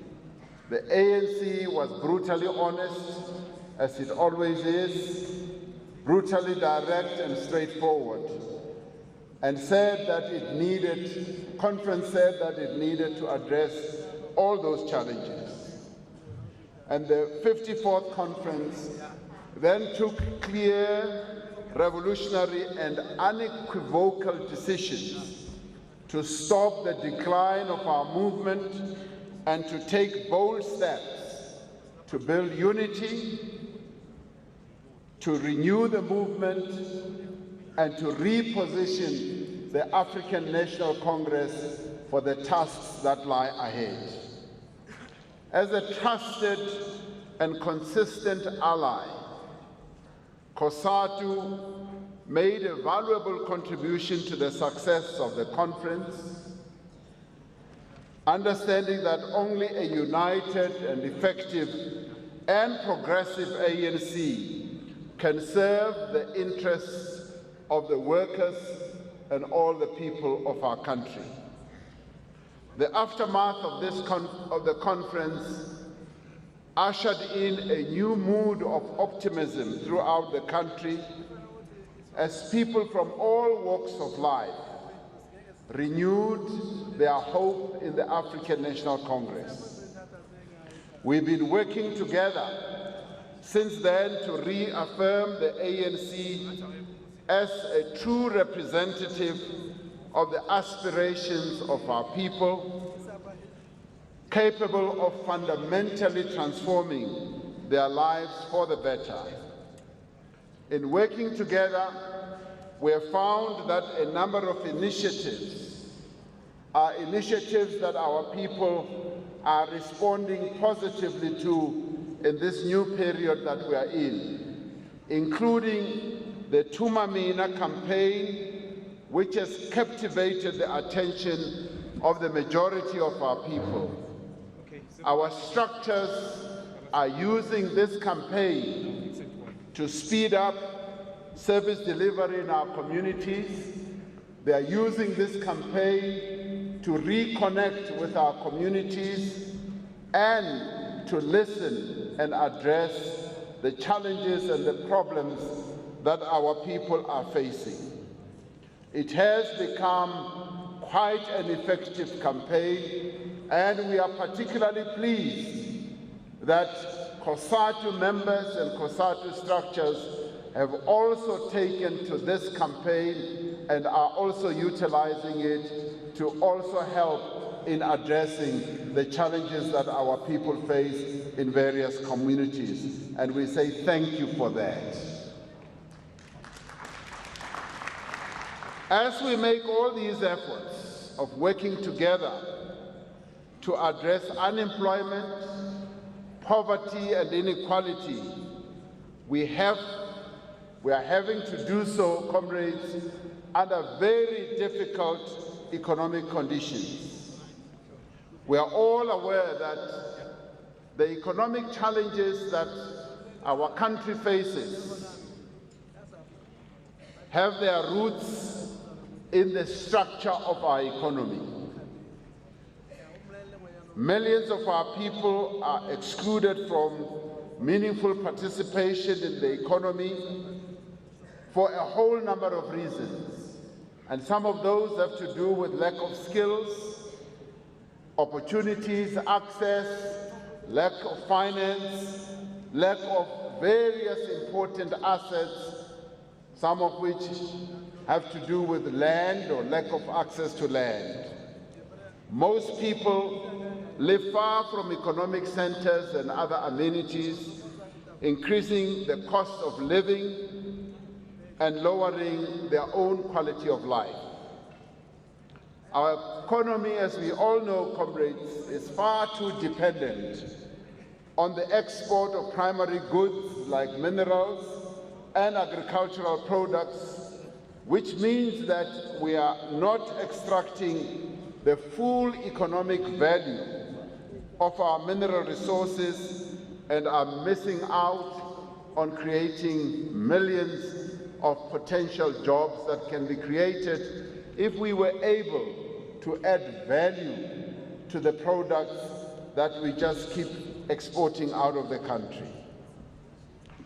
The work we are doing to address these structural problems are hampered by the turbulence in the global economy, where a trade war between the major economies is starting to have an impact on our own country, as well as various industries, leading to a number of jobs being shared. The exit of Britain from the EU is also likely to affect our own economy as well. Global oil prices have risen and the rand has weakened as concerns have grown about some other developing economies that are having to grapple with their own challenges that have to do with their own currencies and various other problems that they face. As a country, we are emerging from nearly a decade of poor economic performance. Public finances are under great strain, and our public debt has grown exponentially as well as dramatically. And servicing this public debt is bringing down quite a heavy burden on our own public finances. The effects of state capture have been felt across several state-owned enterprises and important public institutions as well. Due to a combination of these global and local factors, in recent months, unemployment has worsened, economic growth has slowed further, and the cost of living has increased for millions of our people. And it is the workers and the poor who are affected adversely by increases in the price of fuel, in the price of food and other essentials. We are aware of the position adopted by our allies and indeed other formations on the issue of VAT and have heeded the call that we should see how we can best ameliorate the challenges our people are facing given the rise of VAT, which in many ways was unavoidable as we had to fund a new cost line, which is giving our young people and our children free education at a higher level. To ensure that VAT increase does not place an undue burden on the poor, government set up an independent panel of experts to review the current list of zero-rated VAT items. The panel submitted their report last month, as we all know, which recommended that a number of items be included in the basket of zero-rated goods. The Minister of Finance is currently considering the panel's recommendations, and the public comments that have been received are being considered at the moment. The decision on which items to zero rate will be included in our current or future tax legislation for consideration by Parliament. Working people, we know, are most vulnerable to job losses and efforts by employers to reduce costs. In our recent meeting with business, we called upon them not to be too hasty to retrench workers, particularly in these difficult economic conditions. We also said that they should, in these trying economic conditions, try everything they can to avoid retrenchments and, in a way, put a moratorium on retrenchment so that we can rise from these challenging economic conditions. And we have said that they should also consider retraining workers and find alternative pathways for them in the event of the inevitability of job losses. As the country has entered a technical recession, comrades, following the 2 quarters of negative growth, we are focusing our attention on how we can address the economic challenges that we face and come up with initiatives to save jobs and to create new jobs. In the coming days, government will come up with measures that will lead to the reprioritization of government spending within the current and existing fiscal framework towards activities that will stimulate economic activity. We will also come up with measures to increase investment in infrastructure so that we can continue to build roads. Many of you will recall that leading up to 2010, our infrastructure build program reached a very high point where there were cranes and yellow equipment all over the country working to create infrastructure facilities. Now that has tapered off. We've seen construction companies going bust and workers being retrenched. We've seen a decline in infrastructure build, and this is an area that we believe we should focus on, because with infrastructure build, we find and always find that it begins to spawn a number of other economic activities that create jobs. So we want to go back to that moment where we were able to build roads, we were able to construct rail lines and ports, where we were able to build schools in large numbers, clinics, hospitals and colleges. And this we would like to do through an infrastructure build program which we will resuscitate leading into the coming years. Focus on infrastructure will boost economic activity, but it will also improve service delivery in a number of communities where our people live.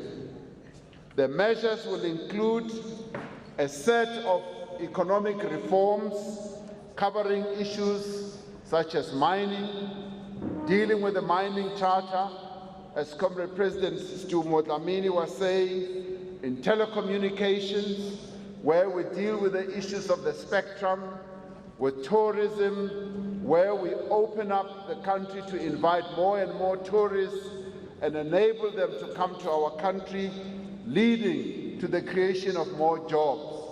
And where we will also focus on transport, where we ensure that the transport that should be made available makes it cheaper and easier for working people to get to their workstations.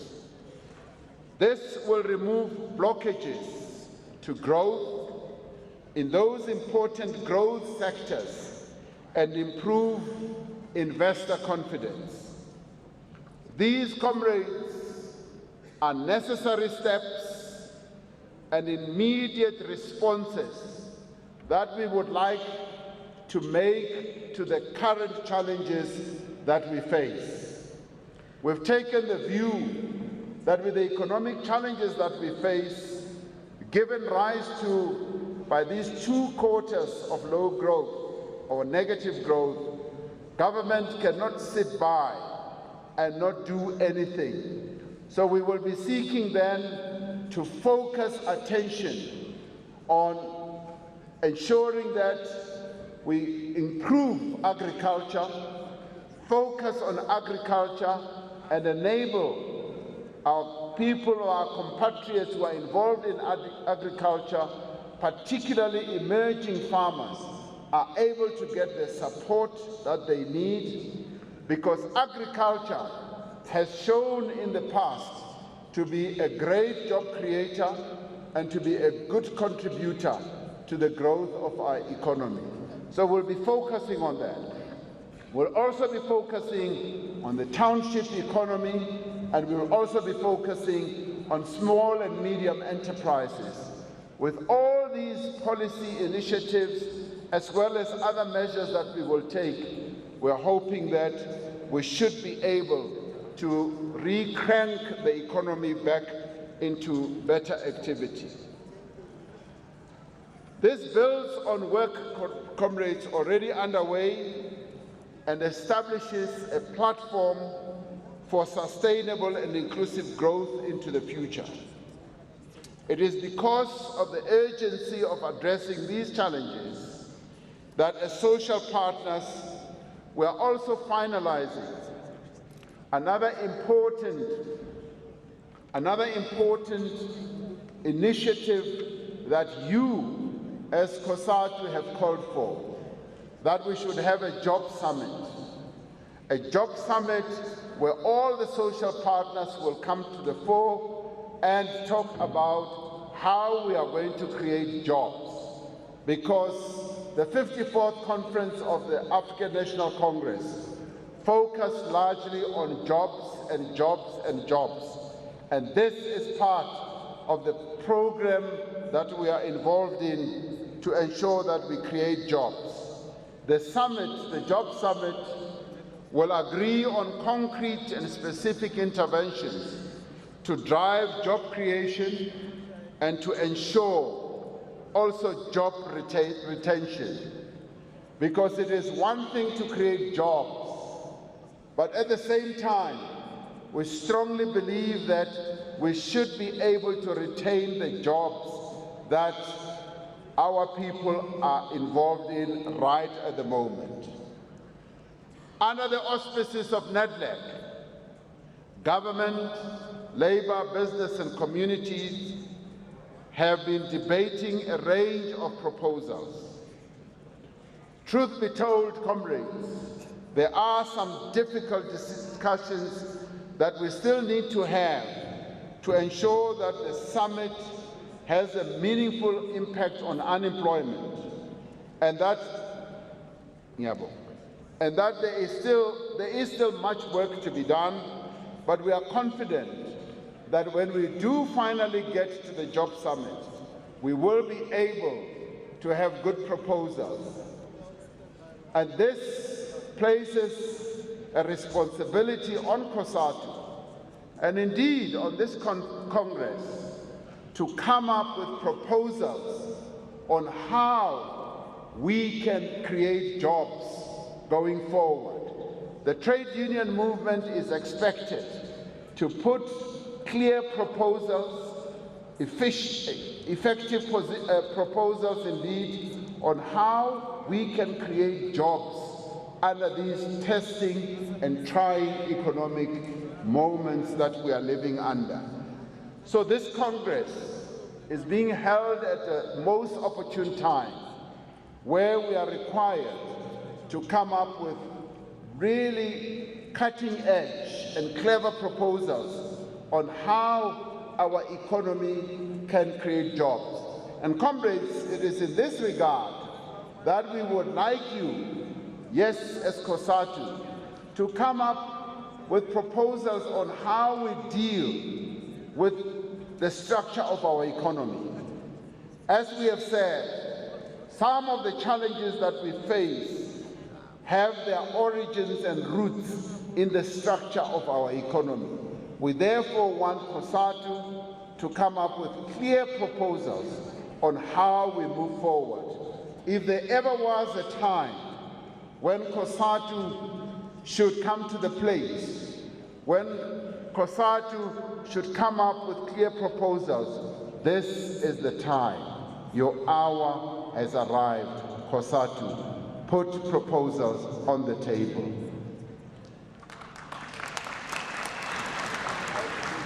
On the issue of broader economic transformation, while our immediate efforts are focused on reviving the economy and increasing investment and preserving and creating jobs, we know that the overriding task we have is to, yes, fundamentally transform our economy and our society. As alliance partners, we are guided by the vision which our forebears set out in the Freedom Charter, that the people shall share in the wealth of our country. The equitable society within the broader ambit of the democratic society that we wish to create means that there should be decent work for all, and that there should be radical economic transformation.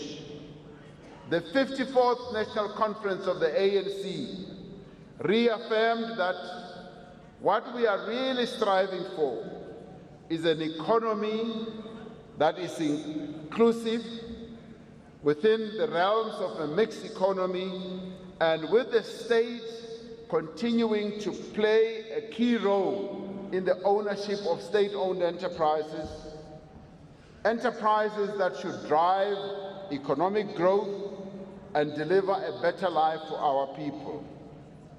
But we are also seeking the type of economy where there are cooperatives and other forms of social ownership, as well as private capital. At the same time, we also need, comrades, a capable state which is developmental in its characteristics, which also plays a critical interventionist role in the economy and leads the country to development. A necessary condition for sustainable, inclusive growth is a significant increase in the level of investment in the economy from both the public as well as the private sector. And it is in this regard that we are seeking to raise 1.4 trillion rand to be invested in our economy, in various sectors of our economy in the next 5 years. We want to raise this amount of money so that we can have the capacity and capability to build factories, to build refineries, to build power plants, more mines and more smelters, and to put in place pipelines and data centers, and just increase the growth of our economy and the size of the economy. And this is now the time for us as social partners to give real, meaningful attention to also increasing an area which we've been touching on briefly and leaving, an area of increased worker ownership in the enterprises that the workers work for. This I want to throw as a challenge to this Congress, that do look at the issue of worker ownership.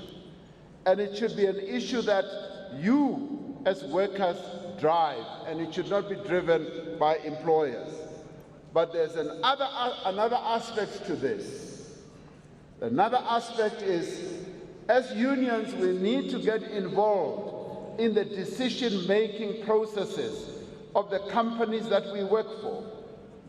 I think we should forego the days when company directors who are not connected to the lives and the needs of workers decide on the direction, on the future of companies that you work for.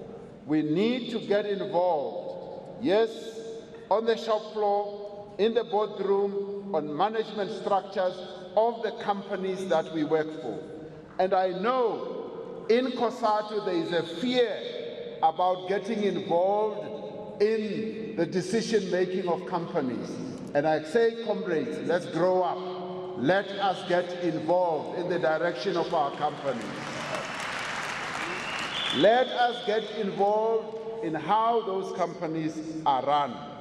As it is now, you've even set up trade union companies where some of your representatives get involved. What about getting involved in the companies that have an impact on the life work of workers that you represent? There is a growing consensus in society that we must take bold steps to end the economic exclusion of the majority of our people. Amongst others, is to try and address the one issue which has led to the exclusion of our people, and which is on land, the land of our forefathers and our foremothers. This is another area where we need to focus our attention on. The resolution of the 54th conference of the ANC decided that there should be expropriation of land without compensation, and this should take place without any fail. And it is going to happen because that is a decision of our conference. We want to utilize this as one of the comprehensive measures to accelerate land reform that will reduce poverty, that will strengthen the economy and increase agricultural output.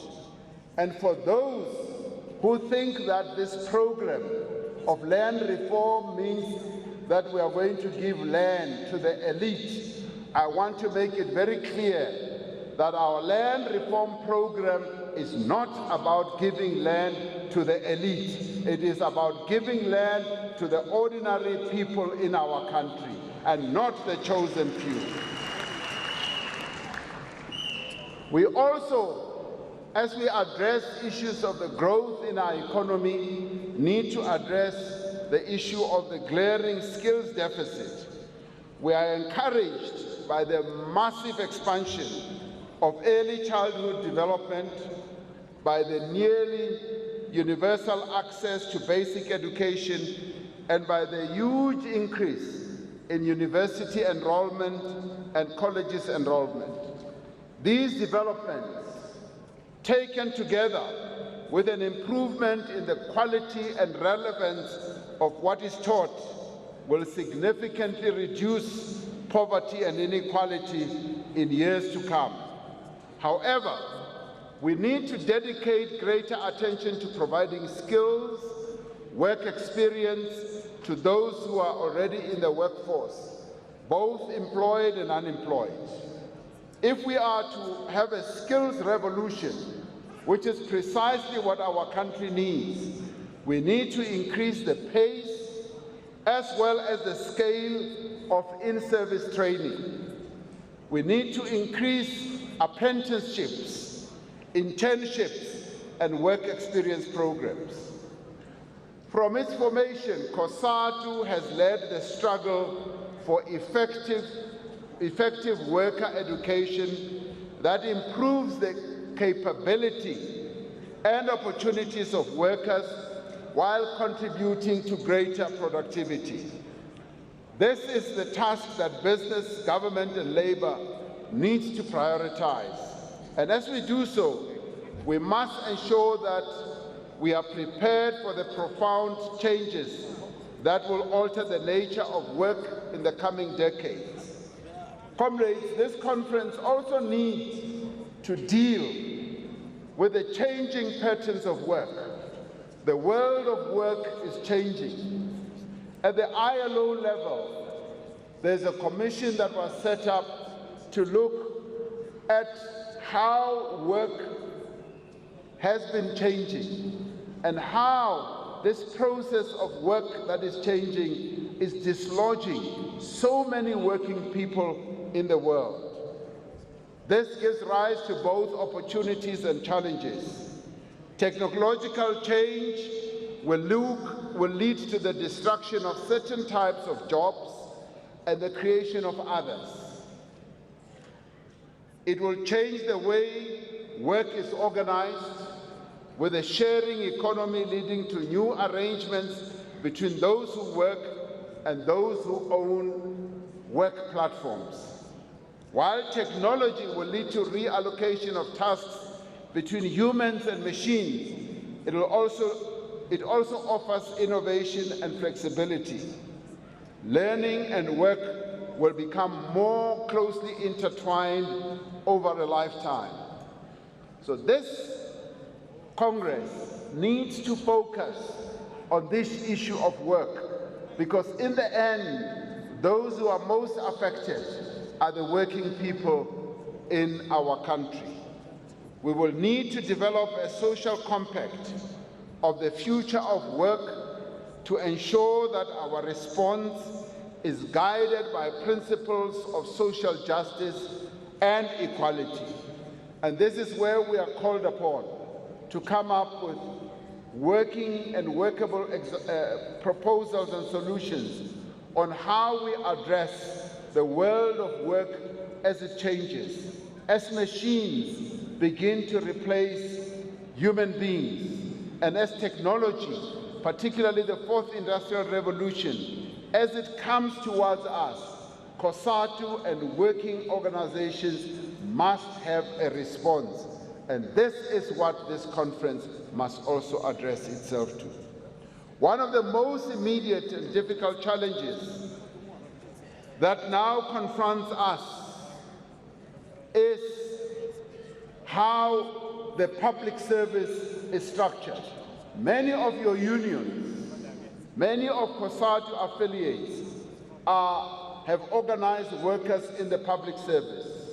We now need, as a federation, to begin to look at the public service, how it is structured, but we also need to look at another challenge that we have, the significant growth of the public service wage bill. In the context of slow economic growth and weak revenue collection, this means that expenditure on other critical things like infrastructure has declined, as I said. We need to address this in a way that does not put the livelihoods of public sector workers at risk with regard to their jobs. And as we have said before, and as we have issued statements before, I need to repeat it here. Government has no plans whatsoever to retrench 30,000 public service workers.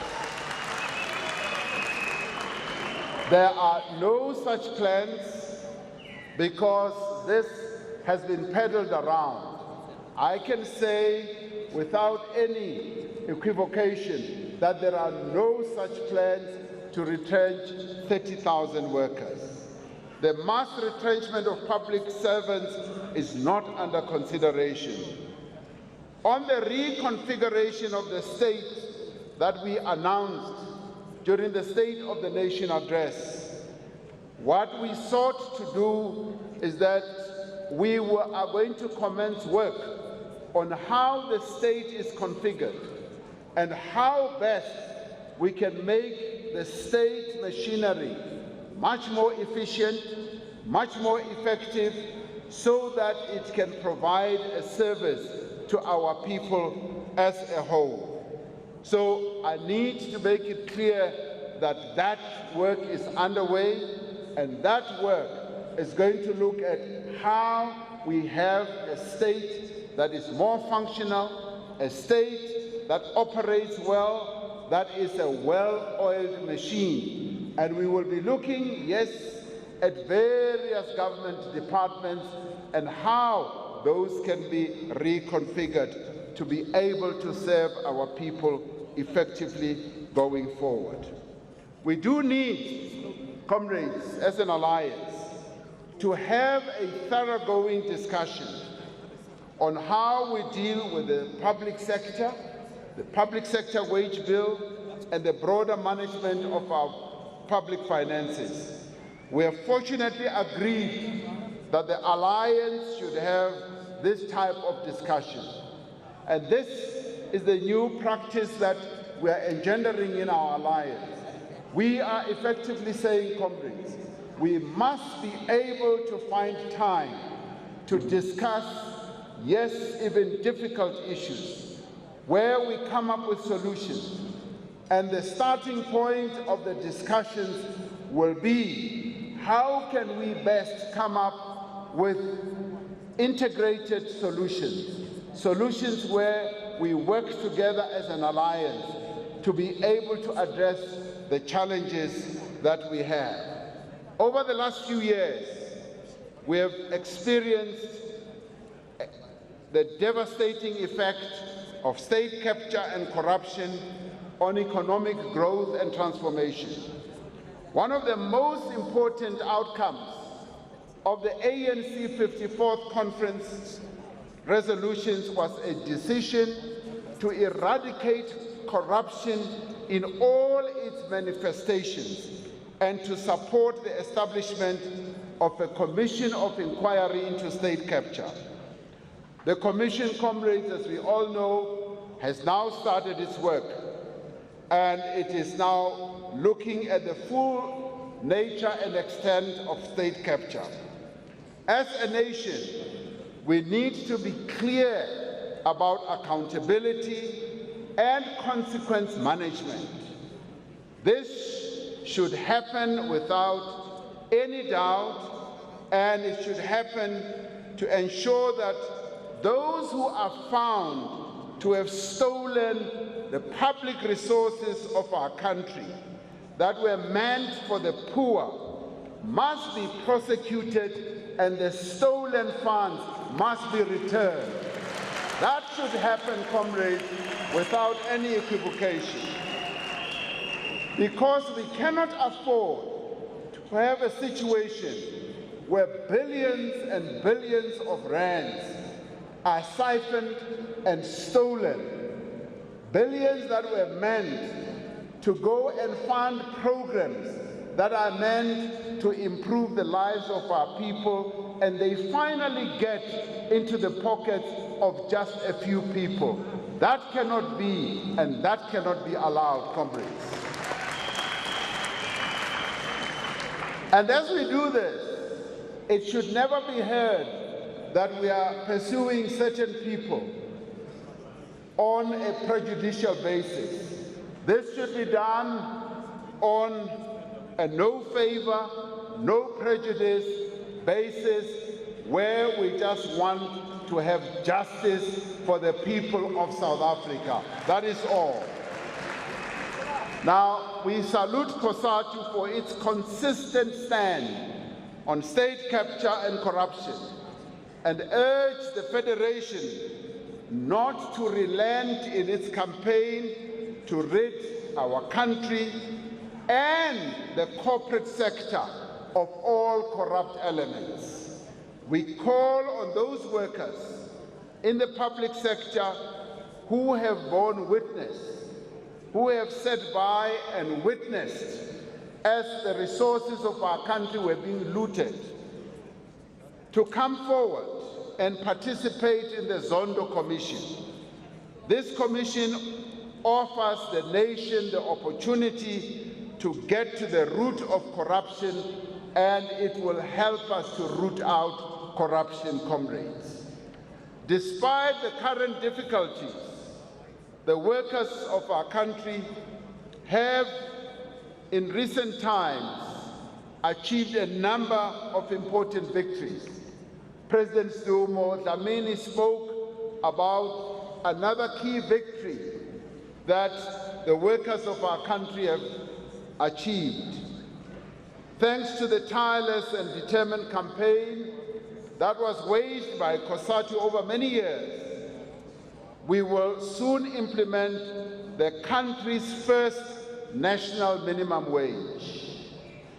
And this is a victory for Cosatu. And you may not want to applaud yourself because some are accusing you of being neoliberal. you are revolutionaries to have had the country to embrace a national minimum wage for the very first time. You are revolutionaries, and you can applaud yourself for that, comrades. Even as you are weak in applauding yourself, ngiyanitshela ke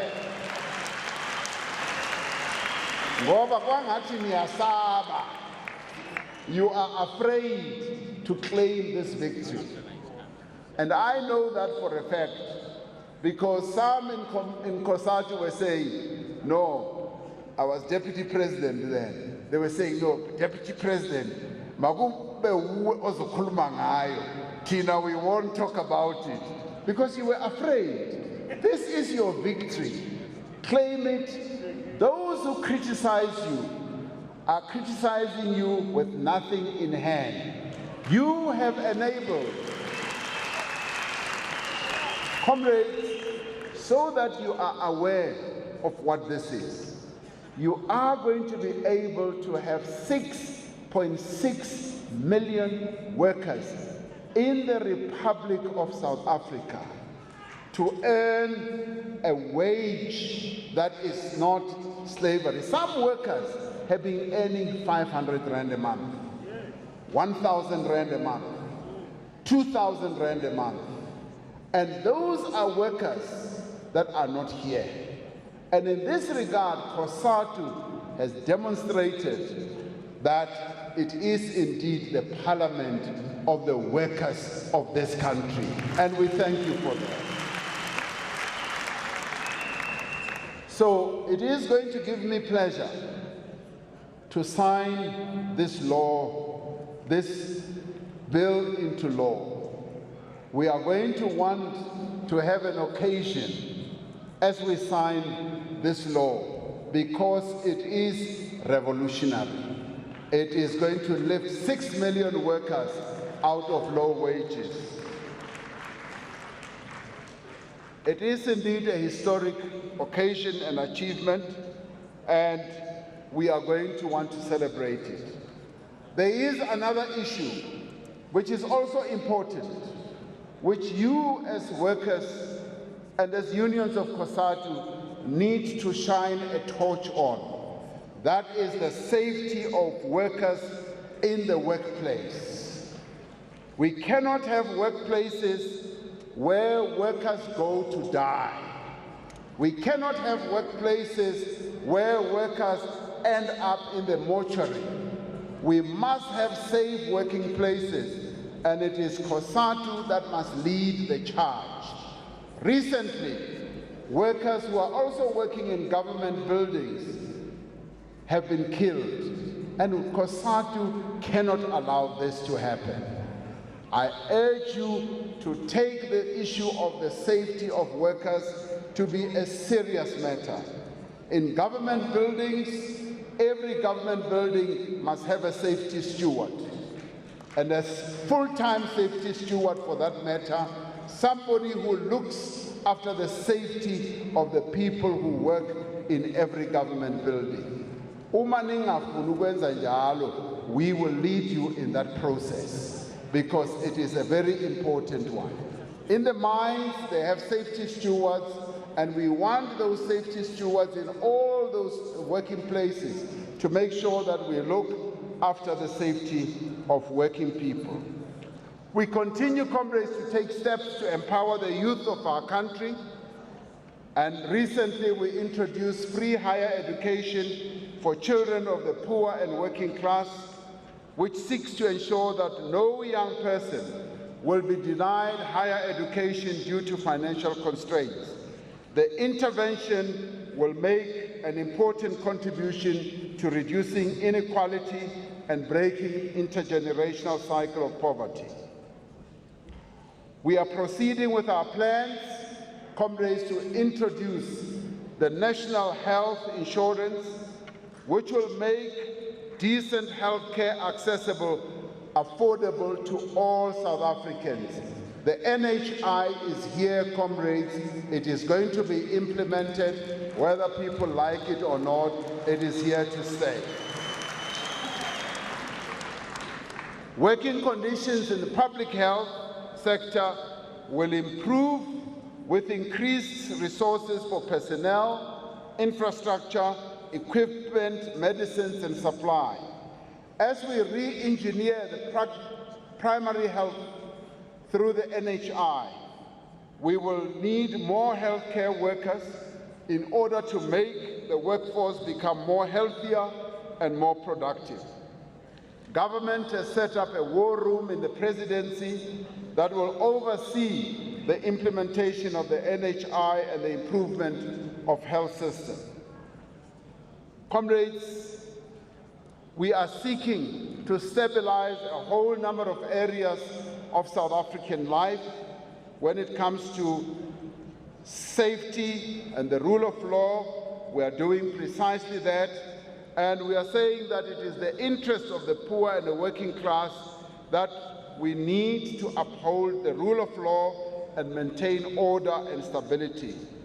This means, comrades, we should encourage and support peaceful protests, but we must do everything we can to prevent violent protests and the destruction of public property. There is no justification, comrades, for violent protests in a democratic society, and those who are involved in criminal acts should face the full might of the law. As social partners, we have reached important agreements on how to reduce the potential for violence in industrial action. But we need to remain vigilant as trade union leaders, as employers, as government and law enforcement agencies, and accept our collective and individual responsibilities to prevent violence during protests. As a progressive trade union movement, comrades, and as the leading representatives of workers in our country, Cosatu and its affiliates must promote the understanding that the right to protest cannot be elevated above the right to human dignity and human life. We cannot have Cosatu members, comrades, or any union who, when participating in industrial action, get involved in acts of pulling people out of operating hospital theaters, preventing the vital provision of services to the sick and the poor during strike action.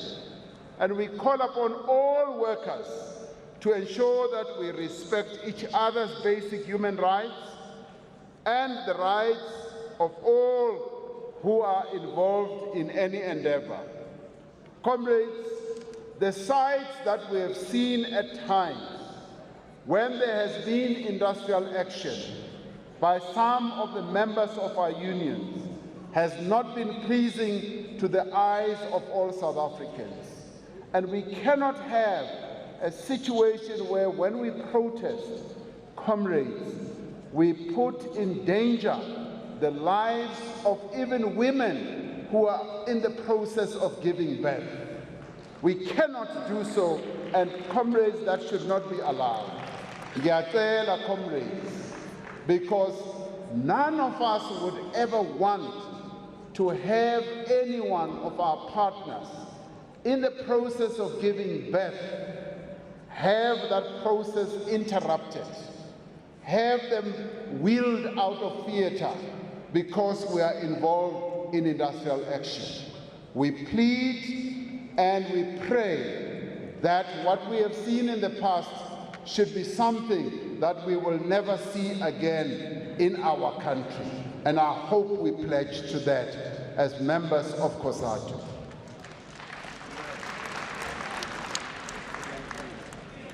Comrades, part of the theme of your conference is to deepen the Back to Basics campaign. As you deepen the Back to Basics campaign, it is essential that Cosatu, or this Congress, provides clear direction on how Cosatu will fulfill the important objective that it was set up for, that is the unity of the working class. It is also important in fulfillment of this objective that Cosatu ensures that it remains the preferred choice for union affiliation in a rapidly expanding and changing world of work. We must reaffirm the founding principle that Cosatu embraced right when it was formed, of one industry, one union, one country, one federation. That, comrades, needs to continue being subscribed to, because it is that that will bring maximum unity amongst organized workers. Congress must agree on how each of those that we have left, who have left the federation, and those who are not part of Cosatu, can be drawn back into the federation. Now, a few years ago, you had a number of workers leaving Cosatu. And comrades, the challenge that the ANC wants to throw back at you is you need to come up with clear plans and strategies and proposals on how we can bring those workers back into Cosatu, because they belong in Cosatu. I know this may not be a popular view among some of you, but we want to see one country, one federation, and we want those workers in Cosatu. Workers, comrades, in South Africa are strongest and best served when they are organized around or under one united federation. In this regard, it is worth recalling the words of Isitwalandwe Oliver Reginald Tambo following the formation of Cosatu, when he said, "The struggle to form one democratic trade union center has been hard and protracted.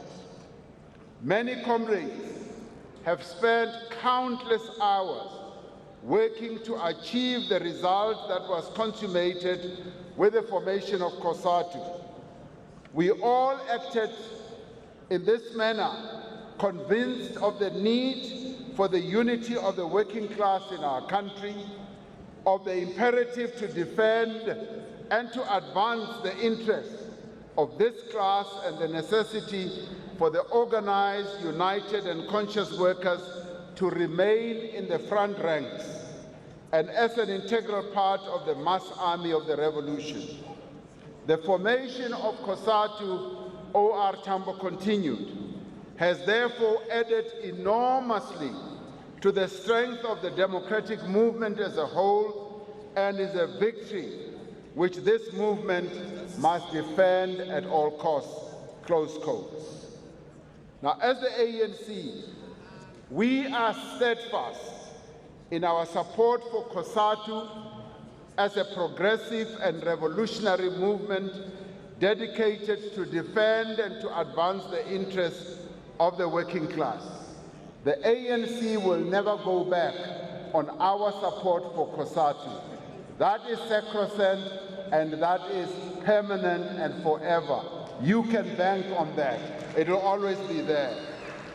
But we must also stand behind Cosatu and urge this revolutionary federation to move with determination to organize workers of South Africa into the ranks of Cosatu unions, so that the membership of Cosatu unions can grow. As it is now, comrades, we can only speak of 26% of workers who are organized in South Africa. Many of the workers, 74% of working people in our country, remain unorganized. And the challenge to you as this Congress is to come up with plans and strategies on how we can organize those 74% workers into this revolutionary federation called the Congress of South African Trade Unions. So Cosatu should never rest until the majority of workers are organized into unions. We must also call upon Cosatu to consolidate their own unity and safeguard the unity of workers in one union, in one industry, but the unions in Cosatu must also remain united. We also, comrades, as we do all this, need to recognize that the alliance has not been functioning as it should. There is much work that needs to be done to build the alliance as a fighting force for the poor and the working class. The crucial discussion around a reconfigured alliance is currently taking place in various corners, but we must bring all components of the alliance into this discussion. It will be important for this Congress to develop proposals on how the reconfigured alliance will function. We need to determine the nature and the extent of the participation of all alliance partners, yes, in decision-making, and how we manage the consultation process on strategic decisions that need to be taken. The ANC, the Alliance, and the mass democratic movement as a whole will once again have to mobilize millions of our people to go and defend the gains of this hard-won democracy at the polls. We must prove to our people, comrades, in word and in deed, that the ANC remains the only organization capable of mobilizing the broad strata of our society for fundamental social transformation. At this time, we must focus all our efforts on the elections rather than expend our energy on divisions and pointless initiatives. Our people have always seen the ANC as their parliament, and they've also invested their hopes and aspirations in the African National Congress. And any attempt to weaken the ANC in whatever form, in whatever initiative, in whatever discussion that takes place, in whatever thing that we can do, upsets our people. We should always remember that as a parliament of our people look to the ANC to be a united organization, not to be an organization where the leadership is divided, where part of the leadership is pulling in one direction. Particularly after coming out of our conference, we must demonstrate that we are united. There should not be pulling in this way and in that direction. Our people want a united ANC. We need to be mindful that our people look at us and do not want a weak or divided ANC. We remain focused, comrades, on the task of renewal and unity, and always seek ways of forging unity and working together. And we continue to say, even those comrades who never loved one another, the moment that we are in now means that we must fall in love with each other and work together. That's what this moment requires. We must remember that united we stand and divided we fall, but we also fall into disarray. We should not spend time on counter-revolutionary machinations of weakening this African National Congress, where either in dark corners or wherever we come up with machinations of weakening the African National Congress. That must come to an end. Now, comrades, I'd like to say this now. If there is going to be any plot It must be a plot to defeat poverty.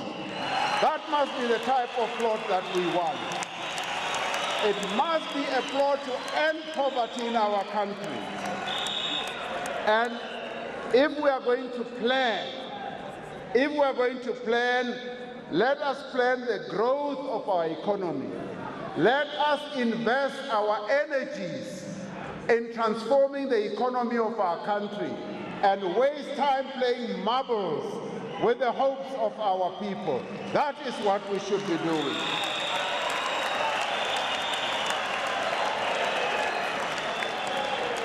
Now, comrades, now to achieve a decisive mandate for change, because, comrades, next year we are going to be facing one of the most challenging elections. Now, we cannot go to those elections divided. We cannot go to those elections with a divided leadership. We cannot go to those elections with a divided membership. And I say, if there are any moves to divide the membership of the ANC, that is counter-revolutionary. That is counter-revolutionary. Because our people are on a march. They are on a revolutionary march to go and win those elections. Just imagine we are going to war. We are going to a war of all wars. And then we start fighting amongst ourselves. And we take guns and start shooting each other. What type of an army are we? A united army is an army that will go to war united. We must go to war united as one army. So, comrades, this is a call for unity. And I'd like to say, those who will get into actions that disunite our people, divide our people, must be exposed. They must be exposed so that we know them. We cannot afford to do this. And then you'll have to ask yourself, those who want to divide the ANC, what agenda are they serving? What mandate are they serving? Because coming out of Nazareth, we only know one agenda, and that is the agenda of unity and renewal and jobs and transforming our economy. Manje, lababanye, if they are working to divide the ANC, tell us what your agenda is. We cannot accept that. Comrades, and this unity must not simply exist for the elections. The unity we must forge. And comrades, when we go to these elections, and I'd like this Congress to discuss this, how all of us are going to make a contribution for a decisive victory. Cosatu has to be in the forefront of the campaign to make sure that we win the 2019 election. It must be at the forefront. We cannot have a Cosatu that is going to be a second-class player in these elections. We want Cosatu to be in the forefront and participate. So, comrades, we have to work together. We have to ensure that even as we finalize our manifesto, that manifesto must represent the aspirations and the hopes of working people in our country. We want you to participate and make sure that that manifesto that we're going to come up with, when we launch that manifesto, it must be a manifesto that all of us own. Comrades, we have embarked on a new path of recovery. We must take decisive steps to address our challenges, and part of our challenges is to make sure that we forge this unity. And let me say, comrades, Coming out of Nazareth, yes, we were divided. And a number of our structures that you also participate in our various provinces, are finding unity. They are beginning to work together. They are holding each other's hands. They are finding consensus. And we cannot afford to have anyone drive a wedge in that move towards unity. Let us strengthen our structures. Comrades, that is why we need to work together as an alliance, leading to recovery of our economy, the strengthening of our movement, the consolidation of our structures, and forging the unity that we need to have as we move to the 2019 elections, to victory, to a decisive victory that is going to make sure that indeed we do put an ANC-led government once again in the union buildings. Siyabasaba na. Niyabasaba na. Let's go and get them, comrades. Mandla! Mandla!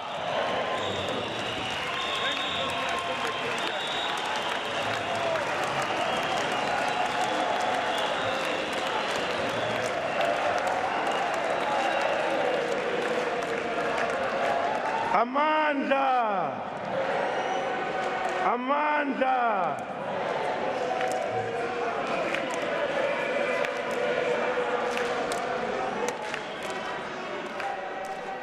Well, you've been watching the live broadcast of the opening of the 13th National Congress of the Congress of South African Trade Unions, Cosatu.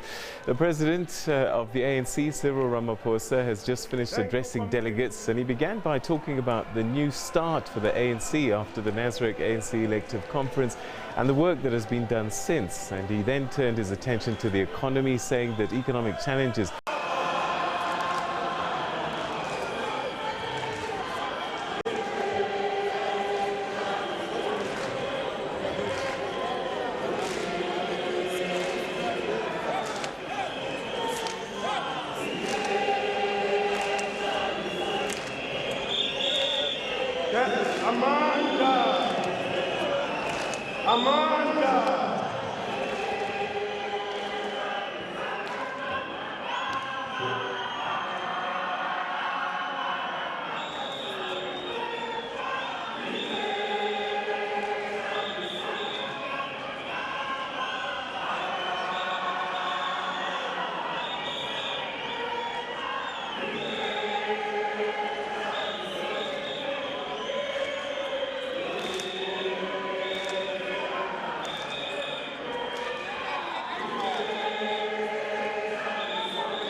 Bopa!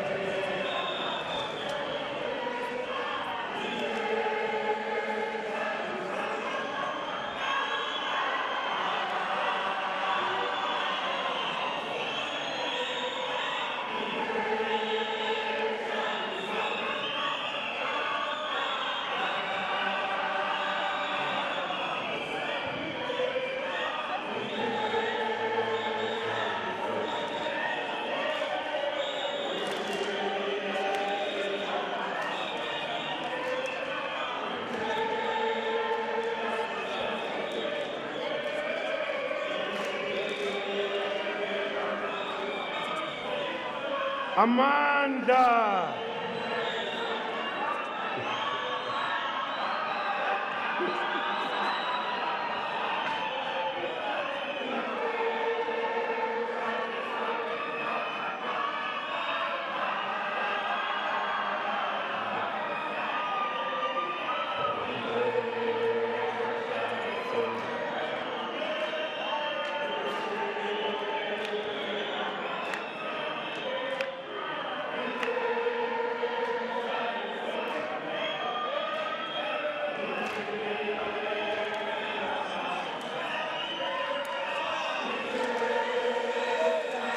Thank you, comrades. Thank you.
Bopa, comrades, Bopa.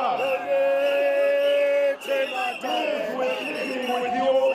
We know this is our president. We love our president.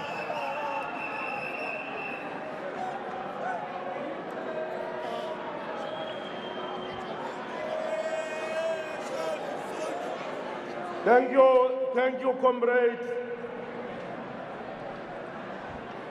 Before I call the president of Cosatu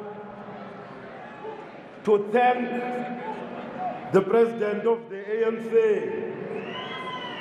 I have this message to you, Comrade Cyril.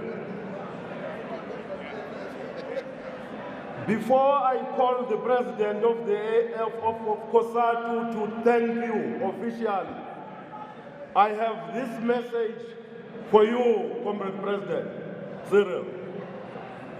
When the election program is outlined, we will be there as Cosatu. Send us.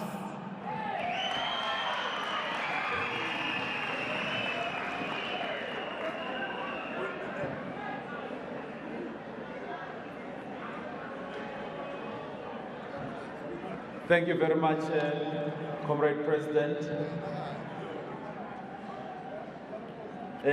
Comrades, you have said it even more better. And one cannot even begin to dilute your expression of gratitude to the ANC president that has spoken so powerfully to yourselves. All what I can say, President, is I formally thank you, having addressed the Cosatu Congress, which is the first Congress you are addressing since you have been elected President of the ANC, is that these ululations and expressions of gratitude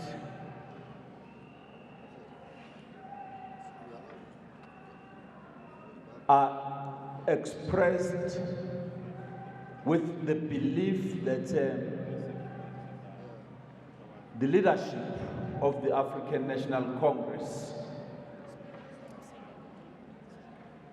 understanding the plight of the workers, and the African National Congress being defined as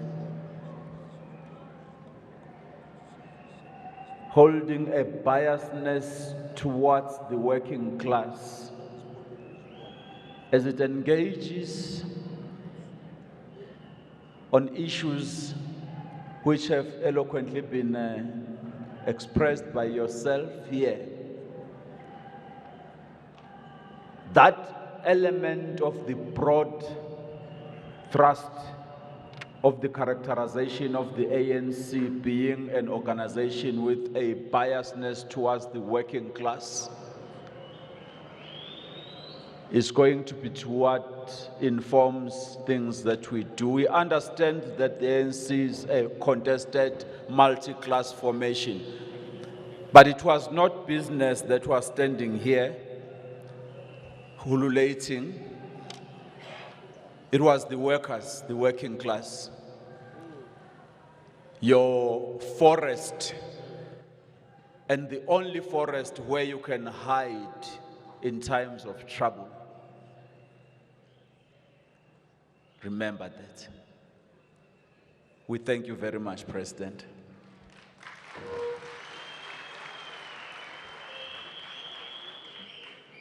At this point, comrade, we shall break for lunch, but we request all the invited guests, both local and international, to remain seated, and the rest of the delegates can proceed to the lunch hall.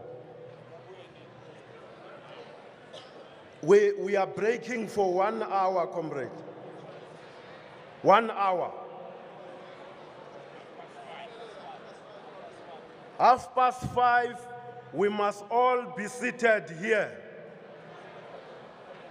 5:30.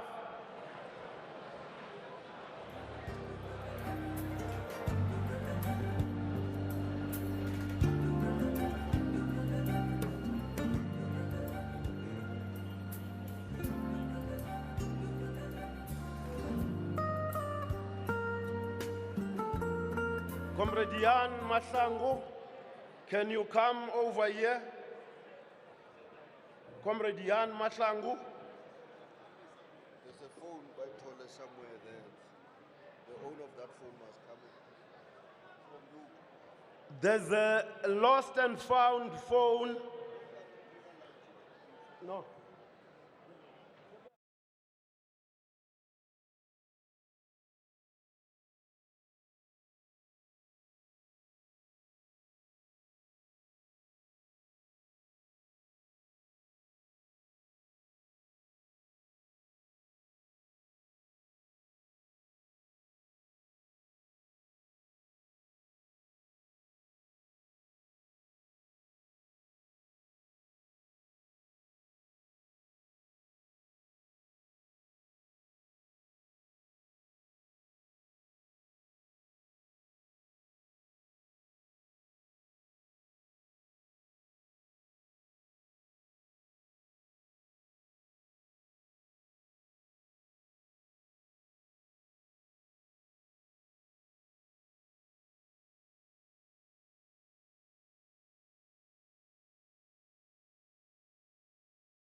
counter-revolutionary. That is counter-revolutionary because our people are on a march